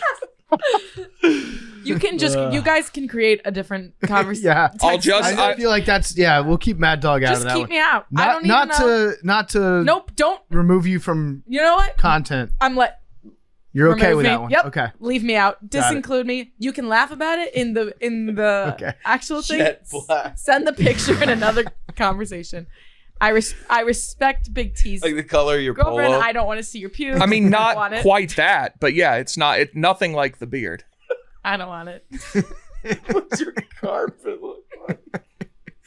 I've got to warn some people before this episode comes out. Yeah. If Okay. you Take a did turn, if you for did an sure. OnlyFans pube reveal, I think you'd make some good money based off of this podcast. 4 figs. I think so. Yeah, Dude, I did 4 figs off my feet. It was $100 shitting me? subscriptions. Yeah, it got too real, and I was like, "Holy fuck! I don't want to actually have these people like because then I felt obligated to post more." The thought feet pics. has crossed my mind. I have gigantic feet, like abnormally large. I will do feet. They are. And I'm like, there's some sickos out there that like, Yeah, they my are. feet. You can do whatever. I don't give a shit. What are those? 16s? 17. 17? Yeah. Billy Freak- football. Billy Damn. Dude. How Big big's T, the I meat, will. Big T? Everyone's asking now. do a Like, foot That boy collab. got some. Do you wanna do dumpers, Do a foot 17. collab. Do you want to do? I'll actually restart Billy Feetball, and we can both post pics if If you you're can down. guarantee me a minimum of $1,000, I'll give you my feet for sure. Can I get in on this? what do you want? You want to put Your feet aren't feet. big enough Well, okay. for our No, page. you know, now that All we're the Mad Dog Yeah, Sims yeah, just yeah, perked yeah. up. It's not fair. Mad Dog could set Mad up Dog an, would I'll blow us add. out of the I'll water. add. Mad Dog I'll could add. set up an OnlyFans for her feet and get like $50,000. No. My dad. I You was might be home. onto something here. I was home last weekend, and my dad had to sit me down and have a conversation about how I'm not allowed to get an OnlyFans. Yeah. If you're a father, I imagine that's a conversation that's going to be happening more and more. Well, because of all of the female Barstool employees getting OnlyFans, he's my dad's a stoolie. He's tapped in, and he was like, "Madeline, I need to talk to you about something serious." And I was like, "Oh my god, it's like someone, dying or something." And he was like, "You, for the love of Worse. God, please do not get an OnlyFans." And I had to be like, this Yeah. is an uncomfortable. We just lost a conversation. chunk of listeners. Mr. Yeah. Dog, Mr. Dog, I will fight with every power of my being to prevent Mad Dog. I'm not- If I see something, I will say something. I'm not getting one. But the My the feet feet are thing- long. Okay, hear me out though. We Hear got me you, out. Mr. Hear me Dog. out. We're not talking about anybody getting naked or anything, but macrodosing. Okay, it's just everybody's feet. No full frontals or anything. Yeah. Knees down. Okay. I feel like. I thought we were just doing feet. I thought we were doing Well, ankles. no. I'm I saying wanna the max give that anybody's calves. ever going to see is your shin. But I feel like we're sitting on potential. This doesn't make any difference in your life because you're way too rich. But for me, I mean, this is a potential game changer. I could always have a little bit more. The thing is the constant. Would you show big toe for it? My feet are not nice though. No, but that's the thing. You don't get it. That's what the people want. There's they a want no, the no. raw So and the the authentic. people who contacted me originally, I actually asked them. I was like, because there was individuals hitting me up on the side because I was wearing flip flops and a Doug stream, and that's what people started DMing me like, "Hey, I'd pay you to do this," and they were all like weird bots. They kind of looked bottish, but I could tell people were just making burners to give this to ask for this stuff. It's like, what the hell? I was like, quick question, what is it about my feet? And he goes, just there's not that much content like that in the feet world of like size 14, like Greek toe. It was actually really weird. Turns out there's different ways your toes Greek and are. Roman. Yeah. Greek, yeah. It's if your second toe is longer than your big toe or not. Oh yeah, Yeah. I've got that. And Whatever is the longer that second toe Greek or is that Same. Roman? So wait, let me look it up and send it to the group chat. I also have My second toe is bigger than my first one. I've got two slightly webbed toes on one of my feet. See, we're sitting on a gold mine of foot content. in Yeah, here. we kind of are. So let me send this. Also, my pinky toe kind of curves in. It's really So kinda odd. These people salivating. The more Yeah. oddities, the better. I'm starting it. no, so Macrodosing. this is big in the foot world. There's like Greek, Egyptian, Roman. Yeah, it's weird. Whenever I put my legs up like this, which I do frequently in an episode, what if I just wasn't wearing shoes or socks and people just saw the bottom of my feet the entire time? You'd be giving out free Sickos would be content. into that. No, but my Billy Feetball walked so these OnlyFans Barstool employees So Jordan could run. Woodruff could yeah, run. Yeah. Okay, yeah, I've got a Greek foot. I've definitely Wait, got a Greek which one's Greek? Which one's Roman? I sent it to the group. They're labeled. Oh, I have a Greek as well. Yeah. I've also got a Greek. The how far up how far down your pinky toe goes is a big one. Did I ever tell you guys about the inflatable shoulder pads guy? Mm-mm. So this was back in 2015, I think. I wasn't at Barstool yet, and I went to a bar and I saw that they had these big Bud Light inflatable shoulder pads for football season, and so I bought the inflatable shoulder pads. They were just like bar decorations. I bought them from the bar for like, I don't know, $50, and then I took a picture of myself wearing the Bud Light inflatable shoulder pads, and this one dude hit me up. He was like, "Oh my God, I absolutely love the inflatable shoulder pads. Can you send me more pictures?" And I was like, what's this guy's deal? And this dude had a fetish for just people wearing inflatable things. Like any sort of inflatable item, he was an absolute horn dog for. Floaties? Just anything. How do you Anything, even find out you have a fetish like that? no idea. But this guy kept hitting me up for years afterwards, asking me for more pictures of me wearing inflatable shoulder pads or inflatable anything else. He was willing to pay like significant money for it too. It was very bizarre, very strange. That gives me like creepy like child vibes Yeah, maybe. because of like floaties, Yeah, that's a good point. you know. Yeah, I never took his money or anything. Good. Well, But it's fine. But yeah, it didn't occur to me that's what I was like, oh man, yeah, I look really good in these inflatable shoulder pads. This guy's right. Turns out it's probably sicker than that. But yeah, microdosing. I love that. It will exist by the time this show comes out. Okay, and who's the first person to put their feet up? Big take. I'll me. throw them up. Yeah. Do you want to just go 50-50 and cut everyone out? 'Cause I feel like Madeline is an important part of this. She's not allowed though. her pops just said no. We But specifically feet are might, against feet that. might be a different thing, and it's not my name. So, I'll ask him. We won't say who's Make or sure it's who's. cool with pops. Yeah, no. I ain't trying to have no enemies. I ain't trying to make no enemies. Also, maybe you guys couldn't even tell whose feet it is. Yeah. Avery, what size do you wear? I mean, 11. 11.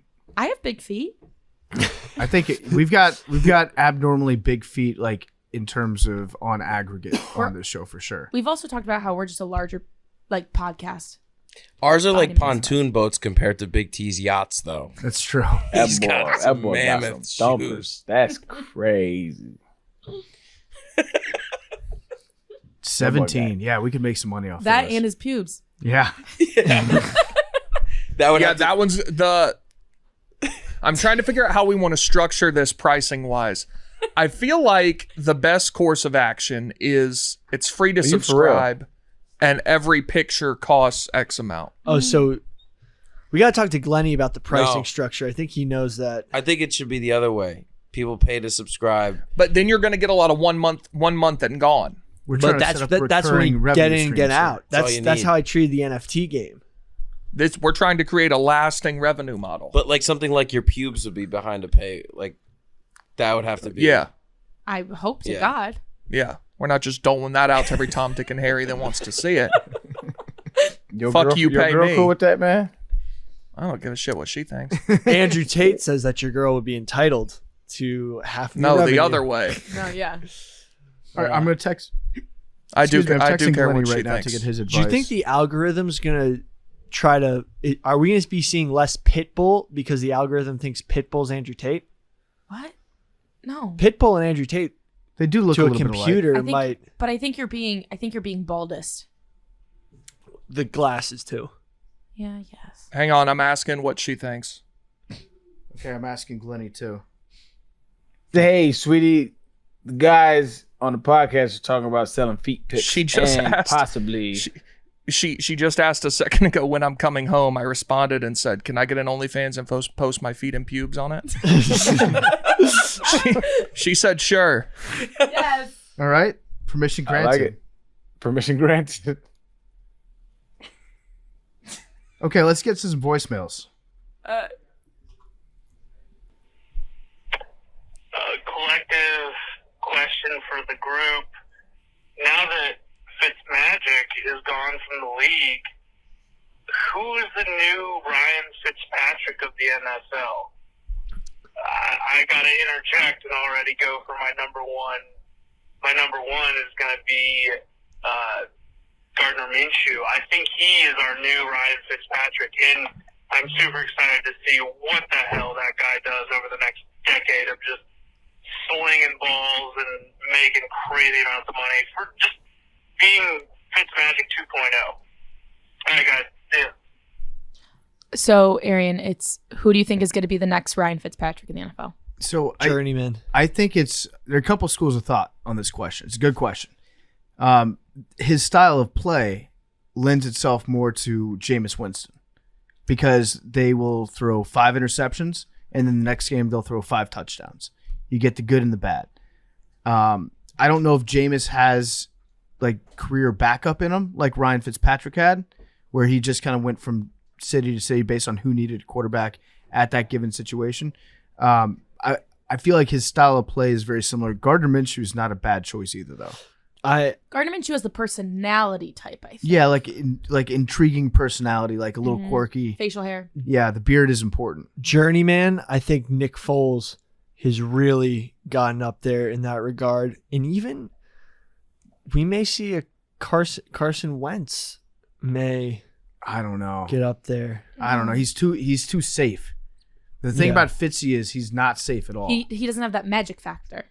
Yeah. Carson is just kind of going to be Carson and he's too boring. In other words, I think you hit the nail on the head with Jameis Winston. Jameis, like you said, he literally has the potential to have like a 5,000-yard season, and then has the potential to have like a 2,000-yard season with 35 picks. yeah, he threw 30 touchdowns and 30 interceptions in the same year.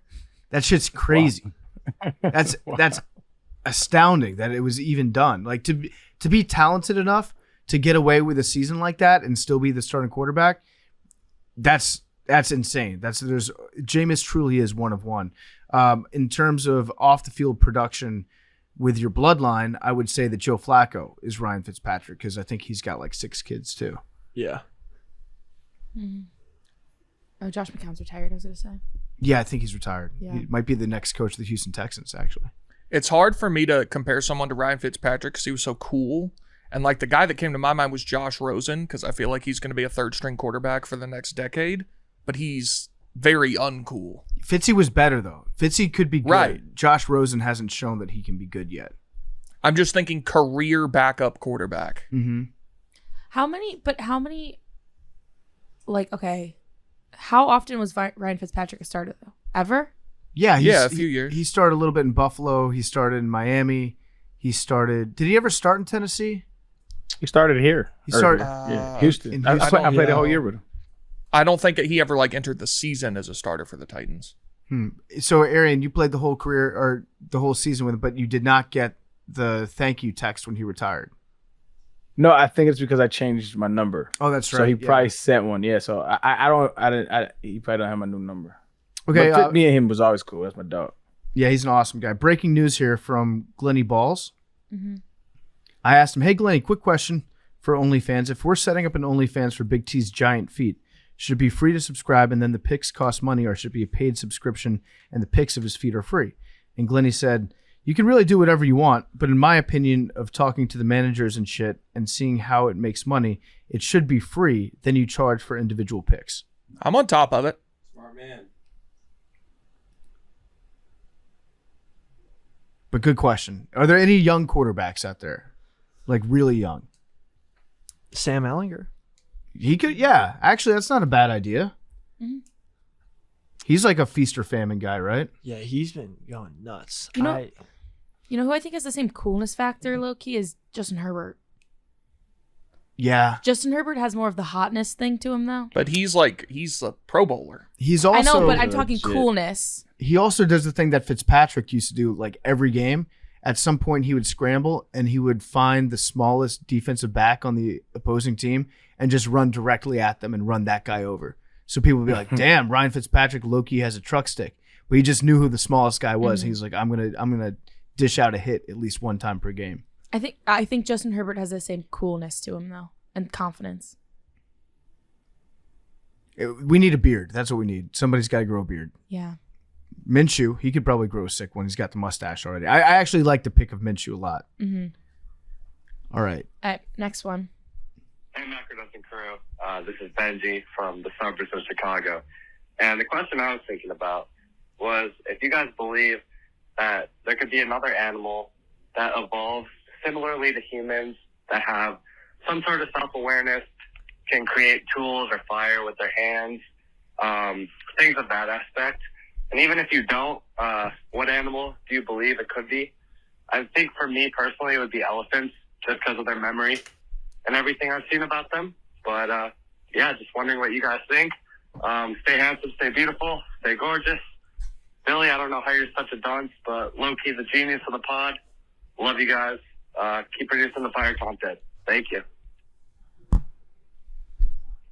So toes are out. I just took my toes out.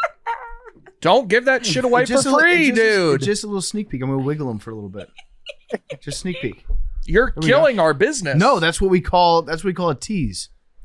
I don't know if you know how the internet works. Somebody take a screenshot of that. They've got it forever, Yeah, but and now they don't need to pay for it. Guess what, Big T? I just showed 1 foot though, so they're gonna be like, "Damn, if I only had the full set." You didn't show the top part. You only showed the bottom. That's true. Just the sole. Elephants and dolphins. So yeah, Arian, the question was if you could pick any animal that you could give like human intelligence to and the ability to make tools. Oh, orcas. Not a question. Yeah. Orcas. So the thing with a lot of dolphins, whales, orcas, porpoises, elephants, they're limited by their inability to manipulate matter. So one of the reasons why monkeys became so intelligent and used tools is because they had thumbs and 5 fingers that let them manipulate the matter around them to sort of create things, use tools.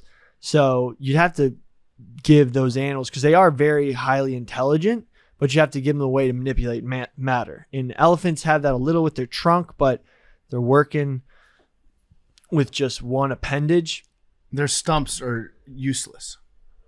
Like their feet. Yeah. They're just flat, giant feet. So that would be the difficulty. Okay, I think I've got a good answer. Octopus. Oh, that's so scary. Oh, okay. 8 arms. Okay. You know what I would invent an underwater piano, and I would teach the octopus to play it, and I guarantee you that thing would make Mozart look like fucking Kid Rock. That thing would he would create sounds that we've never heard. If you give octopus human intelligence, they're gonna do more than pianos, my brother. Them fucking things are already smart as shit. It might take over the world. Yeah. I think they're aliens for real. We should do a podcast on octopus. Yeah. Octopuses. We may have Octopi. talked about Octopuses. this before, but there's No, a it's octopuses. On the ocean episode. there's a serious Oh yeah. You remember that one, Arian? I forgot about that episode. He sure doesn't. there's a serious debate right now because octopus and squid are so intelligent, whether they should be classified as other invertebrates in lab testing, or should they be in the same designation as like primates and dogs, which they have less leeway on experimenting, as opposed to like rats, mice, invertebrates like spiders, ants, whether they should get like the same rights as intelligent life They're forms. super intelligent. Yeah. They can do tricks and shit. They break out of jars and They ink. aquariums. There was one octopus in an aquarium that broke out of its cage and went and ate other fish, and then would get back in its cage by the next morning, and everyone was like, what's killing all these fish? And they looked at the cameras and the octopus was crawling around. I don't like that. I don't like that one bit. Way smarter than dogs. Yeah. Oh yeah. Not as cute though. All right. I would disagree. They can shape shift colors, Maddie. No. All right, one more. Yeah. Unless anybody else has an animal. My answer is none of them because I'm generally, I have a general dislike for animals and I don't want any of them achieving human intelligence. A general dislike for animals. Animals in the wild, that's why I don't go in the ocean. I'm not going camping anytime soon. I have no desire to be around wildlife. I'm gonna put that in my file of if Big T ever commits a serious crime, and they ask me what was he like, I'm gonna say, well, he had a general dislike. For animals. No, but that's not like I love dogs and shit, but wild animals. Okay, we part ways. I don't fuck with animals in general. I was with you until you said. I love domesticated go. animals, most of them. See, I would want them to have human intelligence just to see if they could do it better, because we obviously fucked this thing up. We are fucking it up. I want to see if they could do it better. I feel like they could do it better. They would keep their eye on the prize. Like we lost track. We all into Christmas and shit. Like we fucked it up. All right, want to do one last one? Yep. What's up, Macrodosing crew? This is Jeremy calling in from Chicago. Absolutely love the show. Keep up the hard work. I have a kind of a hypothetical for you. So you have a button in which when you press it, it does something, anything you want. What does yours do? So for me, every time I push the button, I would just get a joint delivered to me, and within the jiffy. So as soon as I press the button, there's a joint right in my hand. What would your button do? Why? This is a nice little conversation starter. So I'd love to hear what you guys think. Love your show. Keep it up. Arian and Mad Dog, stay gorgeous. Everyone else, stay handsome or beautiful, whatever the fuck. I don't know. You're all hot. Thank you. Wait till you see Macrodosing. What button would you press if you had a button that could do anything? I would like a button that just straight up cleaned my apartment. Just cleaned it. I press a button, boom, spotless.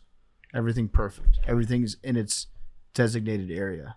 Should I tell the story about what happened? I was just going to say, do you have an update too? I didn't know if you wanted to. I'll share this story. So I texted the Macrodosing group thread because it's a safe space where we can just get anything off our chest. Last week, I paid for a cleaning service to come to my apartment because I occasionally live like a slob, especially sometimes over the summertime when I'm not full-time in my apartment in New York. So I just go up there and I don't throw everything away. And as I do from time to time before I go to bed, I like to partake in the devil's lettuce. And I found my item that I smoke, and then I was looking for the device that I use with which to smoke it. So I was looking for my pipe. And I think the cleaning lady stole my pipe. I think she took it. Did you ever ask her? I did not ask her. You didn't ask? I thought you texted her. That's I'm ridiculous, afraid. man. I'm afraid. This is a Sex and the City episode, right? Yeah. I'm pretty sure the cleaning lady takes Samantha's vibrator. Mm-hmm. cleaning lady stole my pipe. So what I had to do was last Wednesday night, I just I got a water bottle and I had PFT. I had a big pen and I had aluminum foil. You're too rich for that. And so I lit up the side of the water bottle, filled it with a little bit of water, jammed the pen in there with the aluminum foil around the outside of it, and then I made like an old school PFT. You make way too much money to be doing that. old school bong out of it. Yeah. So I used to hear this when I was in middle school, in high school, that if you smoked using aluminum foil, you definitely get Alzheimer's. Oh, that sounds right. Yeah. So back when I used to partake more in the devil's lettuce, we used to make these giant gravity bongs out of gallon water jugs, and we'd make it the lug nut. We'd use aluminum foil, and then we found out that it might be destroying our brain cells. So we didn't do that anymore. You both are dead. I'm looking this up right now. But that could be totally. Just kidding. I never smoked weed. I'm a cop. All right, the dangers of aluminum foil: exposure to additional toxins and even cognitive impairment. So yeah, I basically freebased marijuana. All right, I won't be doing that again. That was pretty prevalent though back in the day. Like we used to do that like with apples too. We did it with apples. Yep. Coke cans. Found any kind of. Okay, so no, the most common dangers are burns because it's got such little protection from the heat source, and headaches and a more pronounced cough. So there we go. All right, well, I feel fine. Some research suggests that aluminum is linked to Alzheimer's disease. If this is the case, while it's not completely clear to what extent smoking with foil exposes a person to this risk, it's a possibility worth considering. Okay, so I will no longer be making my own bongs. That stage of my life I thought was well behind me. I think the most recent time that I've done that, I think I was like 19 years old. Yeah. But I still remember how to do it. And I guess I could have gone to the smoke shop and bought a pipe, but I felt lazy. And also you're accusing this lady and we don't even know if it's true yet. And we just... Correct. I just feel like you're better than that. I feel like you need to get to the bottom of it. Well, so other times that she's cleaned my apartment, she has put the pipe in a very specific area in the cabinet. All right. Any other buttons? Harry Styles in my lap. Bonk on me. Don't care. Wait, in your lap? When I it just sitting on your lap like you're Santa Claus? I could so see that. just like whenever, like he's just hello there. Going I don't throughout his care. day, and all of a sudden you press a button, he's just on mad. Yup. He's just sitting on your Yup. knees. Sorry, bonk. Don't care. Self bonk. I don't care. That's my button. It's my button. I'm doing a Star Trek replicator.